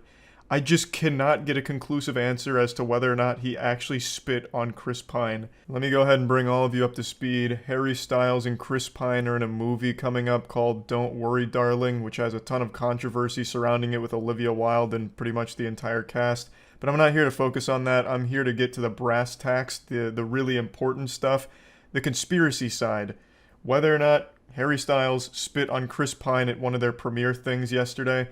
I showed the clip on stream and gave my take on it. I thought it was pretty obvious that he hawked a loogie on him, just treated him like a fucking human spittoon. This is the video that kicked off everything. This is the patient zero of the conspiracy. As you can see, it looked like Harry Styles spit on Chris's lap, and Chris responds with bewilderment and a bit of shock. My initial response to seeing that clip was, wow, this unhinged goofball just spit on Chris Pine for some reason. And that was the end of it. This whole movie has had a really super silly history to it. In fact, the same day Harry Styles did an interview, and when he was asked what his favorite thing about the movie was, his response was, I shit you not, this is verbatim, his response was, I think, my favorite thing about the movie is that it feels like a movie. And then he continued saying, it feels like a real, go to the theater film movie. The reason why you go to watch something on the big screen. Now, I can't play the interview clip, so I just had to read the transcript here. The interview's obviously copyrighted. But when you listen to it, it sounds like Harry Styles has been fucking lobotomized. It sounds like he's delivering this answer after he's been hit by a tranquilizer dart and he's about to pass out. I've never listened to him talk. I've seen him in a couple movies and he's always been okay. I don't really have any strong opinions on him. But listening to him speak unscripted is painful. It actually just feels like I wandered into the most decrepit bar and I'm listening to a drunk man tell stories. It was bad. But anyway, after seeing the spit clip on stream, I said, yeah, it looks like he just spit on him, no questions asked. I washed my hands of it and that was that. I thought nothing more of it. But then it got posted on my second channel, and on Twitter, they weren't super happy. I got a couple tweets talking about how disappointed they are that I called Harry Styles yucky because of the spit clip, but one in particular stood out to me. One of them said, not moist critical calling Harry Styles yucky for a fake spitting clip. And I sat there scratching my head. I said, you buffoon, you fucking imbecile, what do you mean, fake spit? What is fake spit, like a prop from Party City? Was the saliva acting? Was Chris in on it and the spit wasn't aggressive or disrespectful? It was a publicity stunt? What do you mean, fake spitting incident? I couldn't wrap my head around it because I thought this was a pretty open and shut case, because it really does look like Harry Styles purses his lips, fucking lets loogie rip, and Chris Pine responds by looking down where he was spitting, and he's pretty disgusted or confused by it. So it all seemed to check all the boxes of being legitimately being spit on. I didn't know there was any debate. But even still, I wanted to go a bit further to see, like, is this like a conspiracy? Have I bought into propaganda? Have I been faked out? Was it actually a magic trick? You know, I didn't get it. But Harry Styles fans, whatever they call themselves, stylers, I have no idea, they were adamant that this was fake, manufactured drama and not real. So I dug a bit deeper, and I found an alternate angle, which I also pulled up on stream, that further confirmed my suspicion that this was real spit. I'll go ahead and play that for you. So here we can see the event through a different lens. We got a totally different vantage point here, and I think this one's even clearer because I really feel like I can see spit travel. So then I did what any sensible man would do and slowed down the clip significantly, and I'm not too sure. Like, now I really don't know if it's spit, because there I didn't feel like I could see it as well. When played at full speed, I am convinced that I can see the spit. I see like a little flash leave Harry Styles' mouth and land on Chris Pine's lap. But I don't know anymore if it's my mind playing tricks on me. It's got me questioning everything I thought I knew about the universe, honestly. Because when I slow down the clip, I can no longer see that flash. Unless, of course, Harry Styles can spit faster than the speed of light. Which, you know, it is a possibility, I suppose. But what makes this even more confusing is the statement that came out, like the official statement to explain this away, did nothing to squash this conspiracy. Because if it's not spit, then why did Chris Pine react that way immediately after the spit would have landed on him? You know, like, nothing really checks out, but here's the official explanation. This is a ridiculous story, a complete fabrication, and the result of an odd online illusion that is clearly deceiving and allows for foolish speculation, Pine's rep said in a statement to Variety. Just to be clear, Harry Styles did not spit on Chris Pine. There is nothing but respect between these two men, and any suggestion otherwise is a blatant attempt to create drama that simply does not exist. This is a dog shit response. I'll just go ahead and give Chris Pine's rep a little free advice. In order to, like, actually squash these rumors, you needed to explain what happened. Because clearly something happened. Chris responded to something. There was some stimulus there that Chris looked down and then had like a confused moment there, you know? So you needed to explain it, which you didn't. You just called everyone fucking stupid, basically. This is ridiculous, and it's an illusion. Even though it's not an illusion, like it's a video we can all see, and it's a little fishy that Harry Styles does something weird with his mouth, and Chris Pine responds to it. You didn't explain anything. You just said, you guys are wrong. Source, trust me, bro. Like, that's it. That's not super helpful here. But luckily, Chris Pine's rep might not be smart enough to explain it, but I saw a couple of theories on Twitter that I'm starting to believe as well. So the leading theory and the explanation I'm starting to subscribe to is that Chris Pine was wondering where his sunglasses went, and when he noticed they were sitting on his lap, he was a little embarrassed and felt silly, which is why he gave that response. And that's a mistake we've all made, like we're looking for something that's right in front of us, or we're looking for something that we're holding. You know, like sometimes I've made the mistake of trying to find my phone, and I'll turn the flashlight on my phone while looking for it, and then I feel like such a fucking idiot when I realize, oh, it's in my hand. And then, you know, you have that eureka moment where you feel stupid, and you have like that kind of response.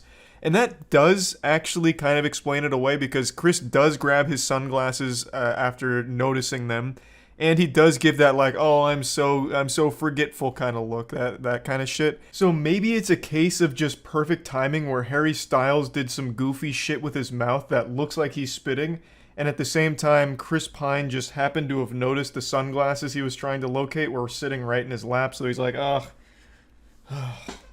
You know, like, oh, I found them, they were right there, I'm so dumb, that kind of shit. But I'm not 100% certain either way. I've spent so much time rewatching these clips, it's fucking crazy, and I still can't fully decide which I believe. I think it's most likely that he didn't spit on him and it's just his reaction to finding the sunglasses he was looking for. But I also don't think it's impossible that he truly did just spit on Chris. There's been so much drama on this movie. Like, I wouldn't be shocked to learn that these two have animosity between them and he just spit on him just to fucking assert dominance and disrespect him publicly. I think both are equally likely, though I lean a little more towards it just being the sunglass thing, but Anyway, just wanted to talk about it since I spent so much time researching it. That's about it. See ya. I remember growing up, there was always a bit of a panic every Halloween about the safety of the candy you get while trick-or-treating, with things like razor blades in apples, that legend that was floating around a lot back then, and then also the contamination potential of someone sneaking drugs into your Hershey's bar. There was this fear that would circulate that some scoundrels might lace the Three Musketeers bars with crack weed amphetamine, a chimera cocktail drug of everything naughty. And, you'll have my mom come down shaking me like, Charles, be careful of the candy tonight. Take this testing kit with you. If it turns blue, call your uncle so he can come smoke it. Like, there was just this bit of fear that maybe the candy wasn't safe because of drugs or something that was being put into it. And most people, as they got older, they started to recognize how unlikely that was, because drugs are expensive, and it's not very common for someone to just give out a bunch of drugs for free. That just makes them lose a ton of money. Like, I'm sure there are some cases where it's happened, and I do remember a few very weird ones over the years, but in those cases that I can recall, it was like drug-laced candy that was meant to be sold to buyers, like, inconspicuously. It wasn't meant to just be given out willy-nilly, loosey-goosey on Halloween or something like that. However, what just happened in New Zealand has reopened an old wound here from when I was a kid about, like, being afraid that there might be drugs in candy. Because a New Zealand charity gave out lollipops that were laced with methamphetamine. And not just, like, little tiddlywinks of meth that were found in the lollipop. We're talking a fucking wumbo-sized amount of meth, potentially lethal.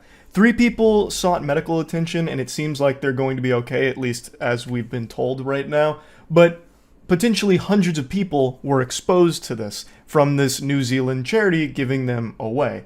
Now, of course, they didn't do it on purpose. This wasn't by design. They weren't sitting there doing this about their plan coming together to introduce meth to a few hundred people. Importantly, the mission only accepts commercially manufactured food for inclusion in our food parcels, and the lollies appeared as such when they were donated. As she just explained, the candy that they received was made to look like a real commercial brand. It wasn't some, like, knockoff or bootleg that was made in the back of a Ford Fiesta or anything. It was individually wrapped pineapple-flavored boiled sweets that were made to look like it came from the Malaysian confectionery brand Rinda. Spoiler alert, they weren't actually pineapple-flavored boiled sweets from Rinda.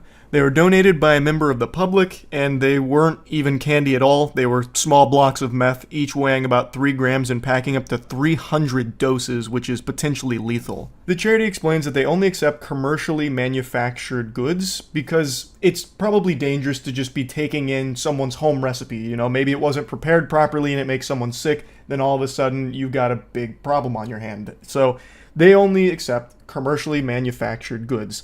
And in this case, that's what they thought they were getting, but it was actually just a ruse. It was disguised to look like that, but it was actually just meth. Now, when I was initially learning about this story, I started scratching my head wondering, why would they even be taking in individual pieces of candy? Like, that seems kind of dangerous in and of itself, because even if the candy's not laced with lethal amounts of meth, that candy could still be all kinds of fucked. Just imagine some goober's walking down the sidewalk and he sees like a Jolly Rancher tucked away in the dirt next to some crops that he was spraying with pesticides, and he goes, "Oh, Jolly Rancher. Well, I'm not really hungry right now, but I'm sure someone would like to eat this, so I'll go ahead and donate it." Like, that's still probably going to get someone sick, right? Like, it's not like well taken care of food, so taking in like individual pieces of food seems like it'd be suboptimal. However, that's not what the charity does. This candy came to them in a sealed bag that looked like it came directly from the commercial manufacturer. They had no reason to suspect it had been tampered with at all because it was fresh out of the package. It's just not something you'd think of. There was nothing suspicious about it. It was a sealed retail package. so they didn't think to test it or anything. Early yesterday afternoon, we received an alert of concern by a food parcel recipient who said that they had tried funny tasting lollies and wanted to let us know. They took the lollies still on site to the New Zealand Drug Foundation, whom we have a very good and close working relationship with. Tests confirmed immediately that the lollies contained, and this is very important, potentially lethal levels of methamphetamine. From the sound of things, this could have been a lot worse if someone concerned after eating it didn't contact them. That person just may have saved lives by informing the charity that this lollipop that they had received, or no, it's not a lollipop. New Zealand slang is always so interesting to me because a sweet they just call a lolly. So it's not a lollipop, it's just like a little piece of candy. So they had this piece of candy and it was funky, right? You know, there was something fishy there. So they reported it to the charity, who then investigated and concluded that this shit's fucked. We gotta get this off the shelves ASAP. To the best of information that we have at the moment, that is a group of people that is somewhere between 300 to 400 people that we began contacting last night. It is a lot of people exposed to potentially lethal amounts of meth. Now, from the reports I've read here, it seems like since it was just chunks of meth, most people wouldn't just muscle through the whole thing. They wouldn't just eat the candy and be like, oh, this tastes like shit, but I'm gonna finish it. You know, they wouldn't take it like a challenge run in Elden Ring or something that they just pushed through. So from what I've read of the reports, most people who were exposed to the candy spit it out immediately. But because the dosage of meth was so high, even that like split second it spent in their mouth opened them up to a lot of symptoms. And 3 people had symptoms that were so bad they sought out medical attention, and luckily they've all been discharged now. I imagine there's more of this contaminated candy out there. It's just a matter of tracking it down, which the authorities are doing right now. They're trying to locate all of these pieces of candy, and it's very reminiscent of what happened here in the States with the Tylenol murders, if any of you remember that. I imagine most of you remember that because we still feel the effects of that today. It's the reason why food safety is taken so seriously. So when those douchebags on TikTok used to go around licking ice cream, they got slapped. Like, it's a very serious thing, food contamination. A long time ago, there was contaminated Tylenol that was just cyanide, and some people who took a Tylenol died because it was cyanide. And it led to a huge overhaul of the safety precautions taken around the industry. And I really get a similar vibe to this story here from New Zealand. So this food bank gets this contaminated candy and they start distributing it to a lot of people. That opens up a lot of people to potentially dying from meth. Now in the Tylenol murders case, it was someone, or even a couple of people potentially, that deliberately went around switching Tylenol capsules with cyanide and putting them back on the shelf. They were deliberately trying to kill people with it. And I really think in this case as well, this isn't something that happens by accident. This amount of candy with this amount of meth, this doesn't seem like something that could just go awry, you know, like, oh, oops-a-daisy, I meant to donate the real candy, not my blocks of pure fucking methamphetamine. I had it right next to my blocks of uranium and I was just getting really confused and I just sent the wrong thing. This seems like someone that was trying to hurt people, in my opinion. In terms of our concern at the moment, we are concerned that there are more of these substances out there. We note that disguising substances as something else to smuggle it into another area is common internationally. So we are not sure at this stage whether that is just contained within the city mission or whether people outside of this have these lollies as well. That is absolutely something to consider as well, that maybe this wasn't deliberately put out there to hurt people. This could be people that were trying to smuggle drugs into the country and it ended up at the food bank. Because it is common when people are smuggling drugs in that they put them in all kinds of different, you know, packaging and they change the look of them. They get very creative when it comes to smuggling drugs, even outside of just like the prison wallet with them like sticking coke up their butthole and all of that, like deep in their colon. They'll have like drugs that are put into like hairbrushes and made to look like the actual bristles. Like there's all kinds of like really creative things people do when it comes to smuggling drugs. So maybe these candies were just meant to get the meth into the country and was never meant to just be distributed to hundreds of people.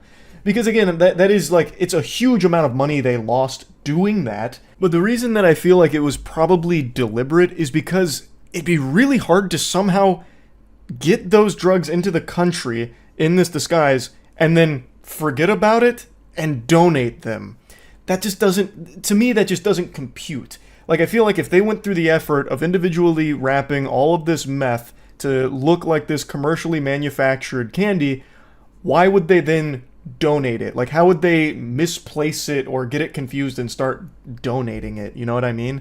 And right now, authorities are investigating to see whether or not it was donated to the food bank on purpose or by accident. If it was intentionally sent there or if it just wound up there by pure chance, just happenstance, and then ended up getting donated.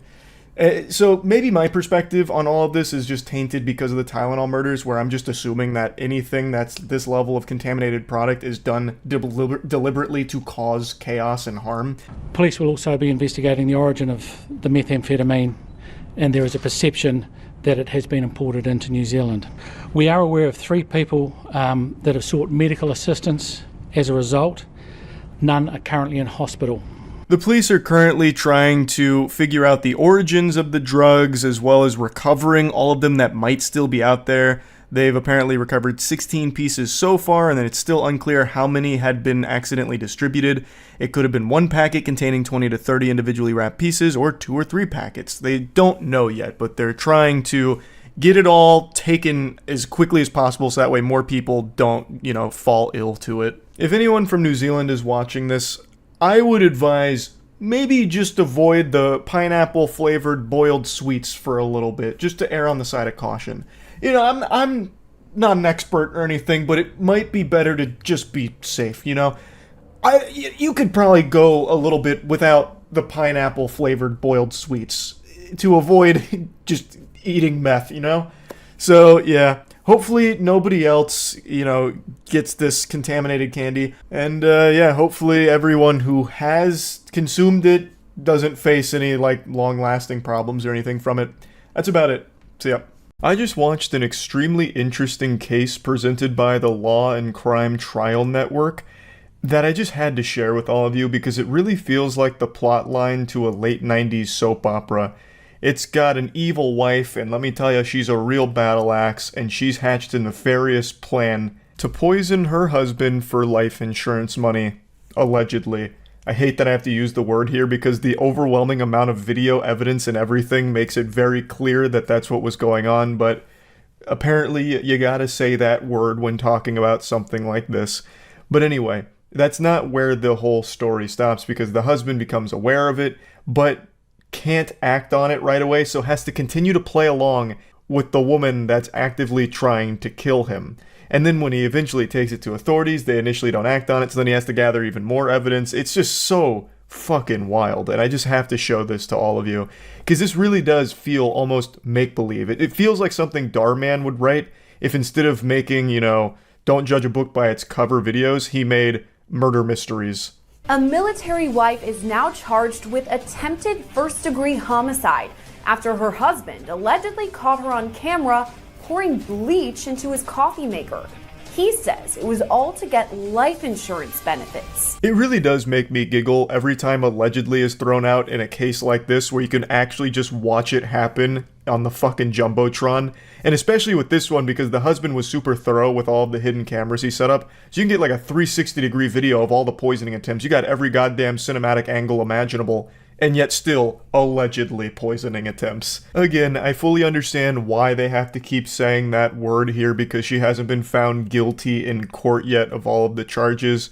But I mean, it's pretty clear. The answer to this game of Clue is Feliciano in the kitchen with the bleach and coffee maker. Like, we can tell. The man, quote, suspected someone was tampering with his coffee, and in May 2023, while still in Germany, he set up a camera in his house.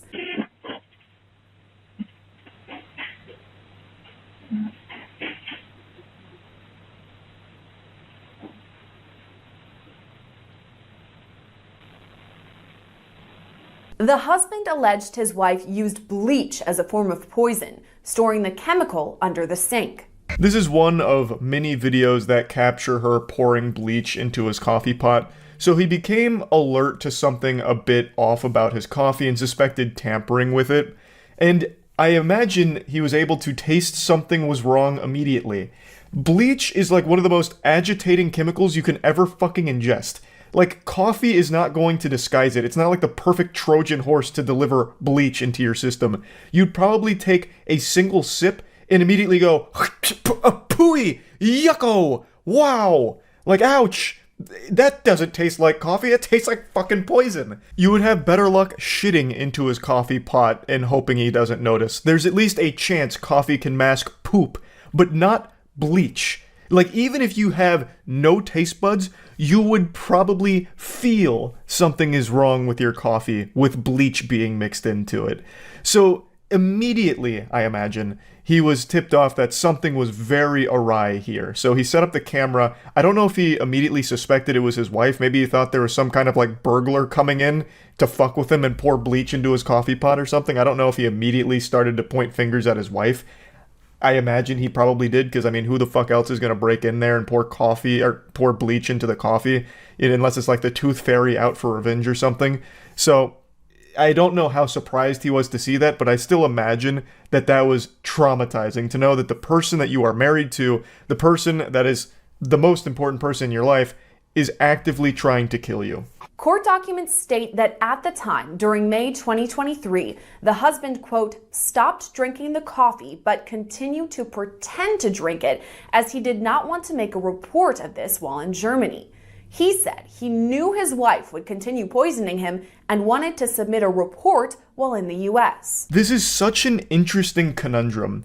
So he didn't want to make the report while in Germany and continues to fake drink the coffee, playing a game of pretend here, and then also, I assume, pretending that everything's okay in the marriage between them, even though he knows in the back of his head his fucking wife is trying to kill him.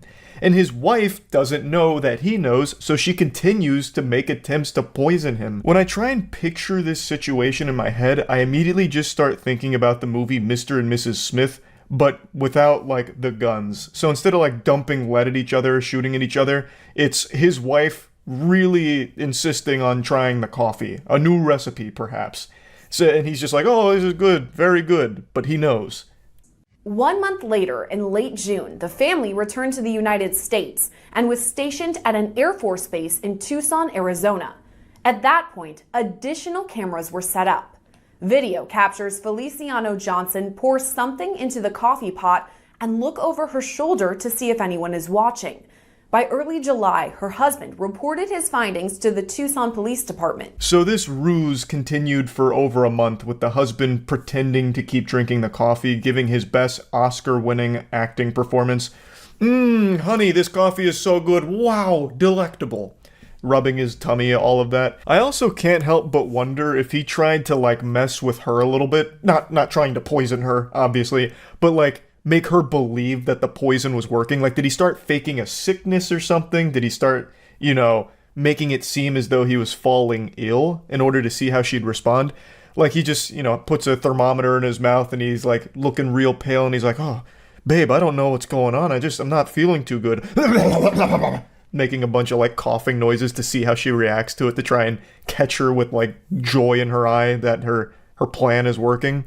Or if he just simply kept drinking this, or pretending to drink the coffee, and his wife must have thought that he was fucking immortal, just legitimately immune to poison.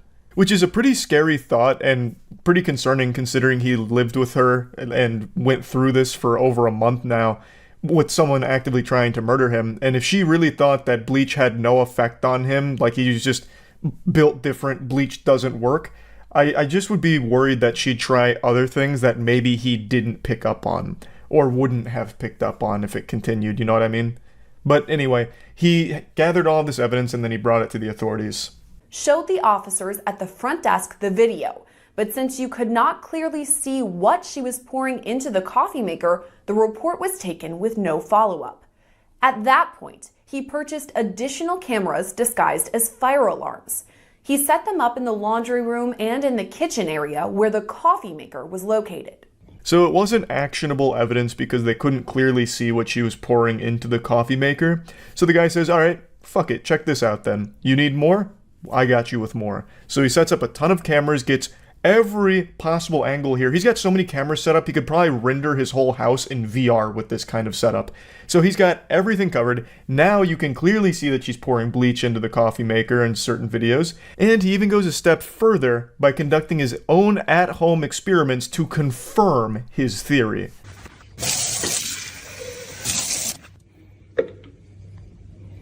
Normal. I smell it. I can smell it. I can smell it. Soapy. Teed, you're gonna see purple. Boom. Science, bitch. Now we're Breaking Bad here. So he's got even more proof, not only with the video evidence of his wife pouring bleach into his coffee pot, but now he is confirming the presence of the bleach in the coffee pot even after having it drained all day and all of that.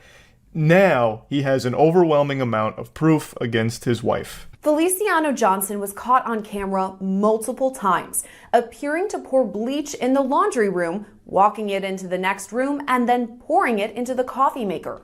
After collecting multiple videos that showed her allegedly pouring the bleach into the machine, Feliciano Johnson was arrested on July 18th. I'm assuming she did all of this while the husband wasn't home because she is pouring the bleach in the laundry room and walking it to the kitchen, so literally walking through the house with bleach in her hand. If the husband ever saw that, she would immediately know that he would know that something is really fucking foul going on here. Why are you transporting bleach around the house? Like, what could possibly be the excuse, you know? Oh, babe, you're home. It's great to see you. What do you mean, why is the bleach in my hand? Oh, actually, I just wanted you to just take a peek at it real quick. Just tell me, does the bleach smell weird? Splash. You know, like, there's really not a whole lot of wiggle room for an excuse on why you're transporting bleach from the laundry room to the coffee maker. So, again, I assume he just wasn't present for it. But then it makes it really interesting watching the footage here because she keeps looking over her shoulder. So it's an interesting look into the human psyche and kind of just basic human instinct, where when you're doing something fucked up, when you're doing something diabolical, for some reason, you just can't help but double check your surroundings to make sure no one's peeking in on you, even when you're completely alone. Anyway, just something I felt like pointing out. Overall, I'm happy to see the husband didn't get poisoned, and I'm happy to see she got arrested and is now facing these charges here. So hopefully justice will be served. I can't imagine a world where all of this evidence is presented and they're like, inconclusive. It's fine. You're overreacting. You're out of order, Buster. Your wife was just making you some real nice coffee with the extra flavor juice to it. So I imagine she will likely face serious time for this. I mean, it's attempted first-degree homicide, apparently. So, or allegedly, excuse me. So yeah, I just wanted to share this story because I just found it to be super fascinating. But yeah, that's about it. So yeah. There is no documentary filmmaker on YouTube more talented than Oki. Every time he uploads, it's just like this wonderful event. So big, even my cat can't help but jump up here and watch some of his content with me.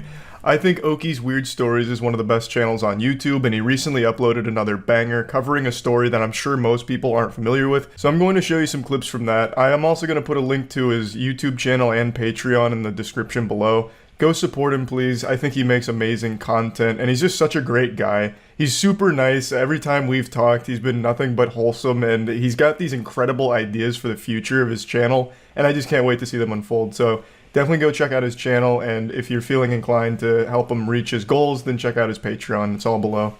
Millionaire and computer hacker Daniel Beckwith had dug an elaborate network of tunnels underneath his Bethesda home because he believed North Korea was planning a nuclear attack. What the fuck? His body was found after. Daniel Beckwith created a makeshift bunker and had another man help him dig tunnels underneath his Bethesda home. He kept Askia Khafra captive there, and in 2017, that home went up in flames. Jesus On September Christ, 10th, 2017, Askia Khafra died in an electrical fire while digging tunnels for a makeshift nuclear bunker underneath Daniel Beckwith's home. They struggled to navigate through Daniel Beckwith's home because of extreme amounts of debris and trash blocking the way. Before he succumbed to carbon monoxide poisoning, Askia was only 2 steps away from almost certain safety, but the hoarding conditions of the home prevented him from making it out alive. The entire situation is unresolved. Askia Kafra. How is it unresolved? This sounds pretty cut and dry. The dude was one of those outrageously unhinged doomsday preppers, like probably a gang stalker as well, thinking the whole world's out to get him and everything's about to end. And he must have fucking snapped and ended up killing him. How the fuck could this be an unresolved case? I mean, I guess we're just at the beginning here, so this is all just like the intro, but to me, like off rip, this sounds like a pretty classic case of someone with one of those mental illnesses just losing control and ending up killing someone. At a young age, he displayed an aptitude. Hold on, I want to read that. That is some Reddit shit right there. I am a genius, AMA. Just read what I wrote. Just read what I wrote. I came off as sort of cut off. I can get a bit Sheldon-y. I scored the ceiling, IQ of 160 plus, standard deviation of 15. Usually, my IQ's usually been estimated in the 170s by my psychologist. Was this on like a Rick and Morty post or something? Jesus Christ. He was so cringe. What Like the he was fuck? like, "Oh, I'm just like, you know, these psycho, like smart, like serial killer type people. If I want to get into just the craziest thing I ever did, it was." Hold on, I don't want to read this. I mean, this is the kind of guy that would get made fun of on the board. Is this posted like as satire by him? I don't think so. If he's calling into a random phone show talking about this kind of shit. And I'm gonna use this air gun to like shoot this raccoon in a cage, and like, you know, this is crazy. Like this is like legit psycho behavior. Like One of that was the- the most psycho thing he ever did. One of the biggest indicators early on that someone's going to end up as some kind of serial killer is animal abuse, like the torturing of small animals and shit. That is a phenomenon that's been studied so many times, and there is a direct correlation between hurting animals when you're young and taking that to people down the line. That is like one of the most cut and dry correlations ever. Like he wanted to come across as this crazy psycho. And yet, for some reason, it still gets like dismissed genius. pretty often by law enforcement. You guys remember what was his name? Pushin Entertainment? I forgot how to say it now. He's the guy that would torture and kill cats on YouTube. He was a 15-year-old. That kid didn't go to jail. He got investigated. He's not in jail. And it's because they don't take it seriously. It's, oh, it's a kid, you know. It doesn't matter that he was torturing and killing the cats. He was a strange kid, and that's an understatement, but he had taken a video of himself taking a syringe and extracting synovial fluid from his knee joint, what putting the it into fuck? like a shot glass or a small cup, and then drinking it. Yeah, this is his computer and his work area. Yeah, what so the this is fuck? basically me standing in the That's worse doorway than of Chris my Chan bedroom. taking a shot of his cum. co-opted all of this Police officers then searched. Damn, Daniel's those room. penis emails, Inside, though. they found a rifle, Worth it. the hood of a fire protection suit, several lockpicks, reverse-engineered ID cards, and keyloggers. They also found a list of social security numbers belonging to faculty members and students. It was the most filthy, disgusting room I've ever seen in my life. I mean, there was stuff everywhere. Daniel was arrested and formally charged with 5 counts of property damage, 2 counts of computer fraud, tampering with documents, and illegally possessing a firearm. After that, Daniel took to Reddit to do an Ask Me Anything titled, I am a 22-year-old who is going to plead guilty to a felony computer hacking charge in 5 days. When someone asked, what did you do? He responded with, I launched a huge, multifaceted attack against my university for nothing but lulz, involving just about every attack God, what in a the book. fucking I made the loser. university's IT department look like damn fools. I mean, I guess pretty epic prank. Take that, university. Peak Redditor. I mean, this is some Reddit-ass shit. Daniel inherited $2.6 million after his mother's death. With that, he began to invest in Bitcoin, and he made a fortune. In a now deleted Reddit Holy comment, shit. Daniel thanked the technology board on 4chan, G, for turning him onto Bitcoin as early as 2010. In a Reddit Ask Me Anything, I am still so fucking mad, and I can't believe this came up in, what was it? It must have been 2012, maybe, yeah, probably 2012. I've mentioned this a million times, and I mention it every time it gets brought up. There was a post on the front page of Reddit that said, I strongly urge you to get into Bitcoin, and then another one like, Bitcoin has just hit $100, And I, as well as pretty much everyone I knew, was like, that's stupid. That's fucking dumb. It's never going over 100. It's worthless. Why would we ever do that? And I didn't put anything into it. God damn. So this was this seems about right, though. This seems like the kind of person that would actually put money into Bitcoin back then. You had to be out of your fucking mind to think it was a good idea. Jesus Christ. Just a random cringe lord loser doomer on Reddit was one person that just happened to put money into that fucking Bitcoin post. And it paid off. Since I actually got a call, and it was an IRS investigator, and they were asking me about his Bitcoin account. They were basically saying that he was in possession of basically like $1.2 billion worth of Bitcoin. Around the time of the call, the Bitcoin were like $55,000 of Bitcoin, and he had $1.2 billion worth of them, like, you know, somewhere in the blockchain. That was around the time I found out that he had, you know, hired that kid, and he died, you know, in that tunnel. Working at his house in Bethesda. On the site was a section dedicated to software developing and investing. One day, while watching the infamous farmer Martin Shkreli live stream on the site, he first laid eyes on Daniel Beckwith. Daniel, who used the handle 3-alarm lamp scooter, impressed Askia.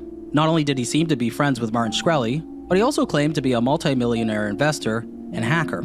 I still remember I never saw any of those streams, but I remember Martin Shkreli, for a brief period of time, had a whole Discord server that fucking worshipped him.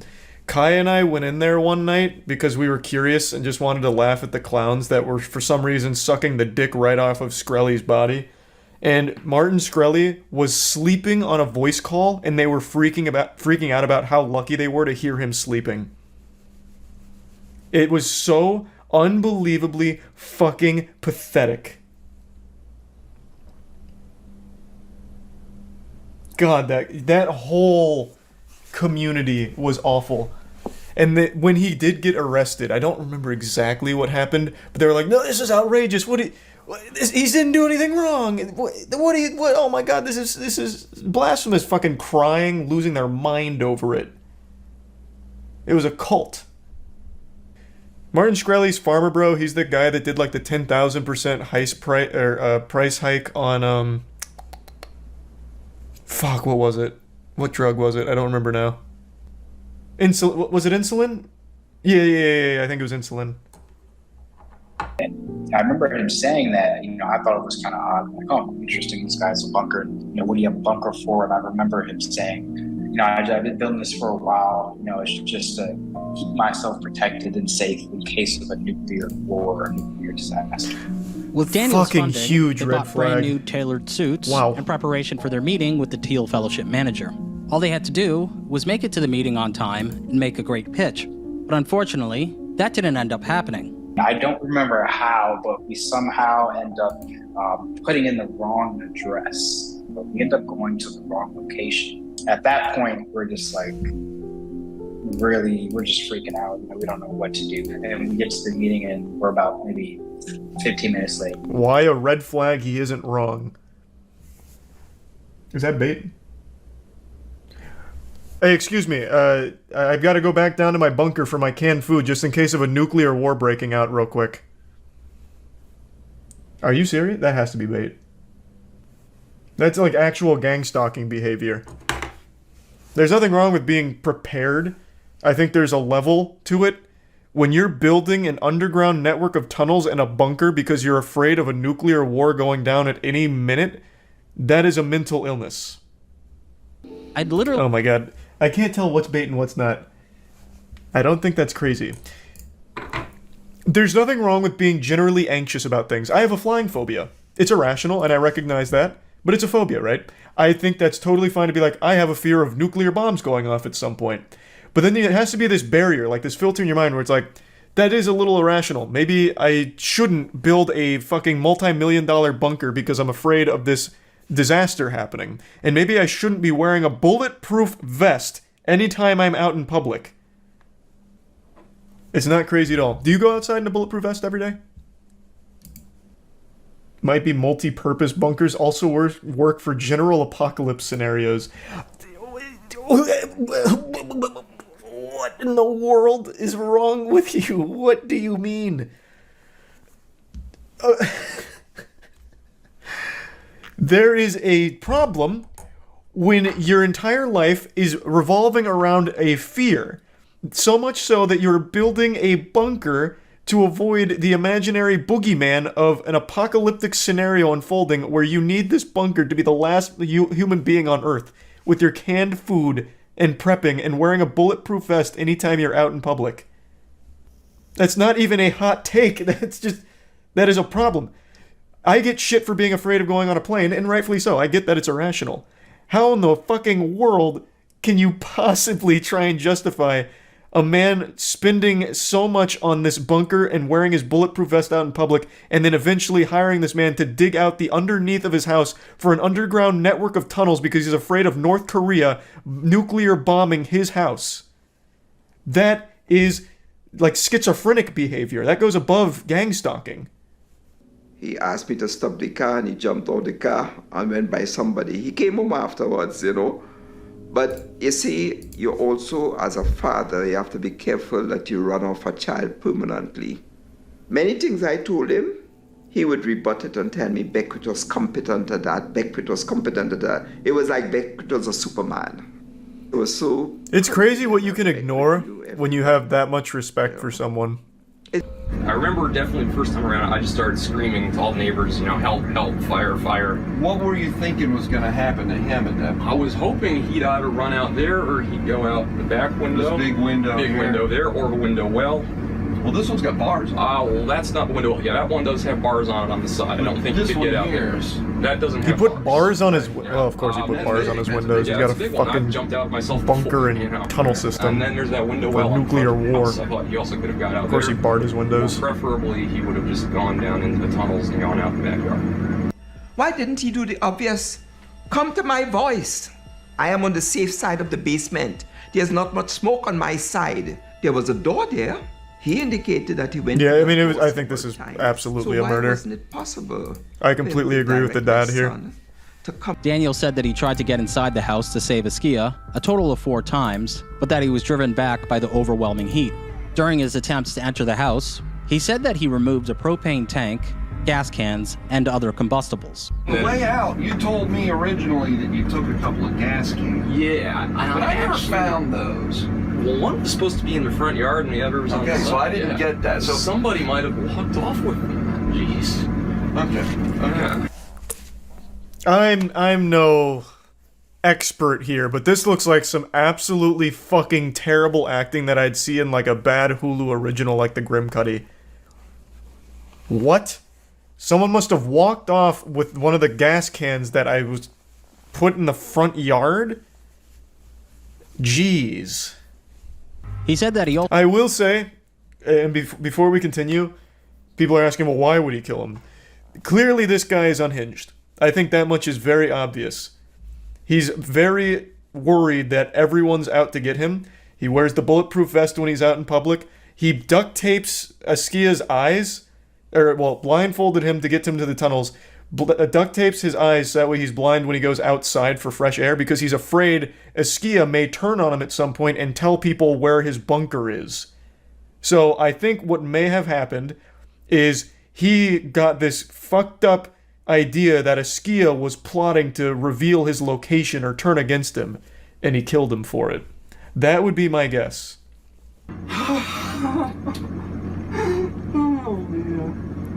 How in the... I could have picked him up and taken him. I was so close. Well... How could anyone watch this and think for even 1 second this wasn't a murder? That is not how anyone would respond to a situation like this. No, this is like worse than YouTuber apology level acting. Naturally. I think the screwed up part about it is even if, you know, we got what we wanted, like if he was put away for life, that would only be a semblance of what I feel like we could consider justice, because it's not going to change the fact that Askia is gone. You know, never does, but we can't. At the very least, it gets this guy been denied out the rest of his life because of somebody else's. Then he can't do it to anyone else. Because, I mean, according so far to the story, Askia wasn't the only person, right? He mentioned, was it the Dick Rocket guy? Someone else had also worked on the tunnels. It wasn't just Askia that Beckwith had convinced to lend aid to. And then there was also the construction worker that we didn't get to hear from, but it wasn't just Askia. The unfortunate name, well, not an unfortunate name, Dick Rocket's a fucking hype name. Just unfortunate in the situation here because it's a super sad story. Daniel, I'm gonna put a measuring cup full of money out on the front porch so we've got it on the way out, okay? This place is so creepy, yeah. Because he was just a filthy, hoarding lunatic. So, okay, this is a misconception going on right now. He's not a billionaire. He had $1 billion worth of Bitcoin, but it doesn't seem like he ever cashed it out. So I believe, according Oki said, at the time of this, he had about 16 million in actual cash. But he had the $1 billion worth of Bitcoin somewhere that he never cashed it out.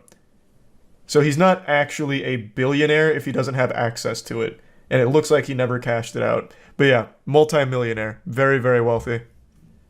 Right now, 2 more stories you need to know about as we head into this week. A bizarre case will finally come to an end tomorrow. Daniel Beckwith is set to be sentenced. Now, I want to let you know, that is great news. Murder. The judge at the sentencing gave him 9 years. 1 less than the minimum. Gave him 9 years. What the fuck is the point in having a minimum sentencing when it comes to a crime? What the fuck? The reason the minimum is there is that it's not supposed to go lower. How can you just be like, yeah, I'm just gonna disregard that? I don't... What? How does that make any sense?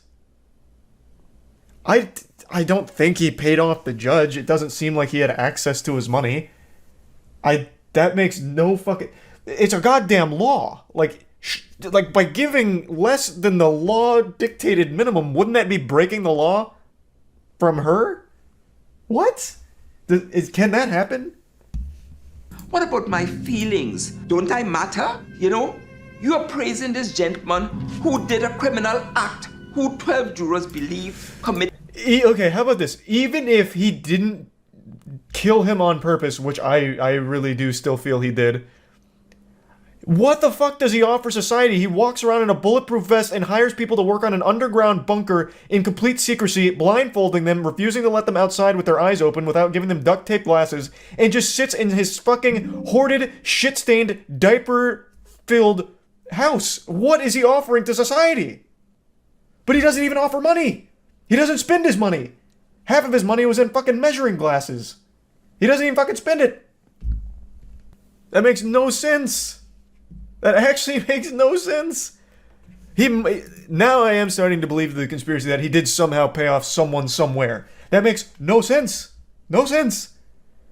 Even if, again, you don't find him guilty of killing on purpose, or what was he charged with? The depraved heart manslaughter? I'm getting charges mixed up. Even if you don't find him guilty of that, saying that he has a lot to offer society, so I'm not going to give him the minimum.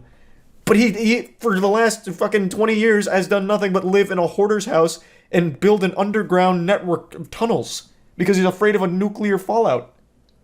Jesus Christ. But I'm starting to believe more in the briberies thing. Because, again, he had tons of money. He never spent any of his money. Maybe he dumped it all at once into this. Why was Daniel able to enter the basement several times during the fire and roam freely enough to remove gas canisters? That's a great fucking question. I also don't understand why Daniel told him to escape through windows, which mostly had steel bars on them. And that's what the father instead mentioned. Of directing Askia safely to one of the doors that he testified he had used repeatedly. I don't know, it was probably like years later that it really hit me that I'm not gonna see. What a great fucking point here. I actually didn't even think about this one. Because he did confirm he went down there multiple times. He even said he removed those gas canisters, and that's in that interview. He's like, oh, one of the gas canisters should be on the front lawn. He's like, it wasn't there. Oh, geez. I mean, maybe someone must have taken it. That is a great point. If his exit was blocked by so much hoarding debris, how the fuck could Daniel go move around in there, maneuver things, and freely just take some shit out? And again, guiding him to a window instead of just saying, hey, come with me to the door, that he is using repeatedly. It doesn't make sense. It just doesn't make sense. Yeah, he never made me feel like I was a loner, like an outcast. Like I said, his earnest home in a box. That box has been there for 5 years. It has not been touched. It's in the same position. We have a pity there, a kind of shrine for him, with a large photo of him in his ROTC uniform and, you know, something saying love you to the moon and back. And there can be no closure. No, there never is in something like that, man. Jesus Christ. Oh, wow. And as always, until next time. Best documentary maker on YouTube, man. Oki kills it every time.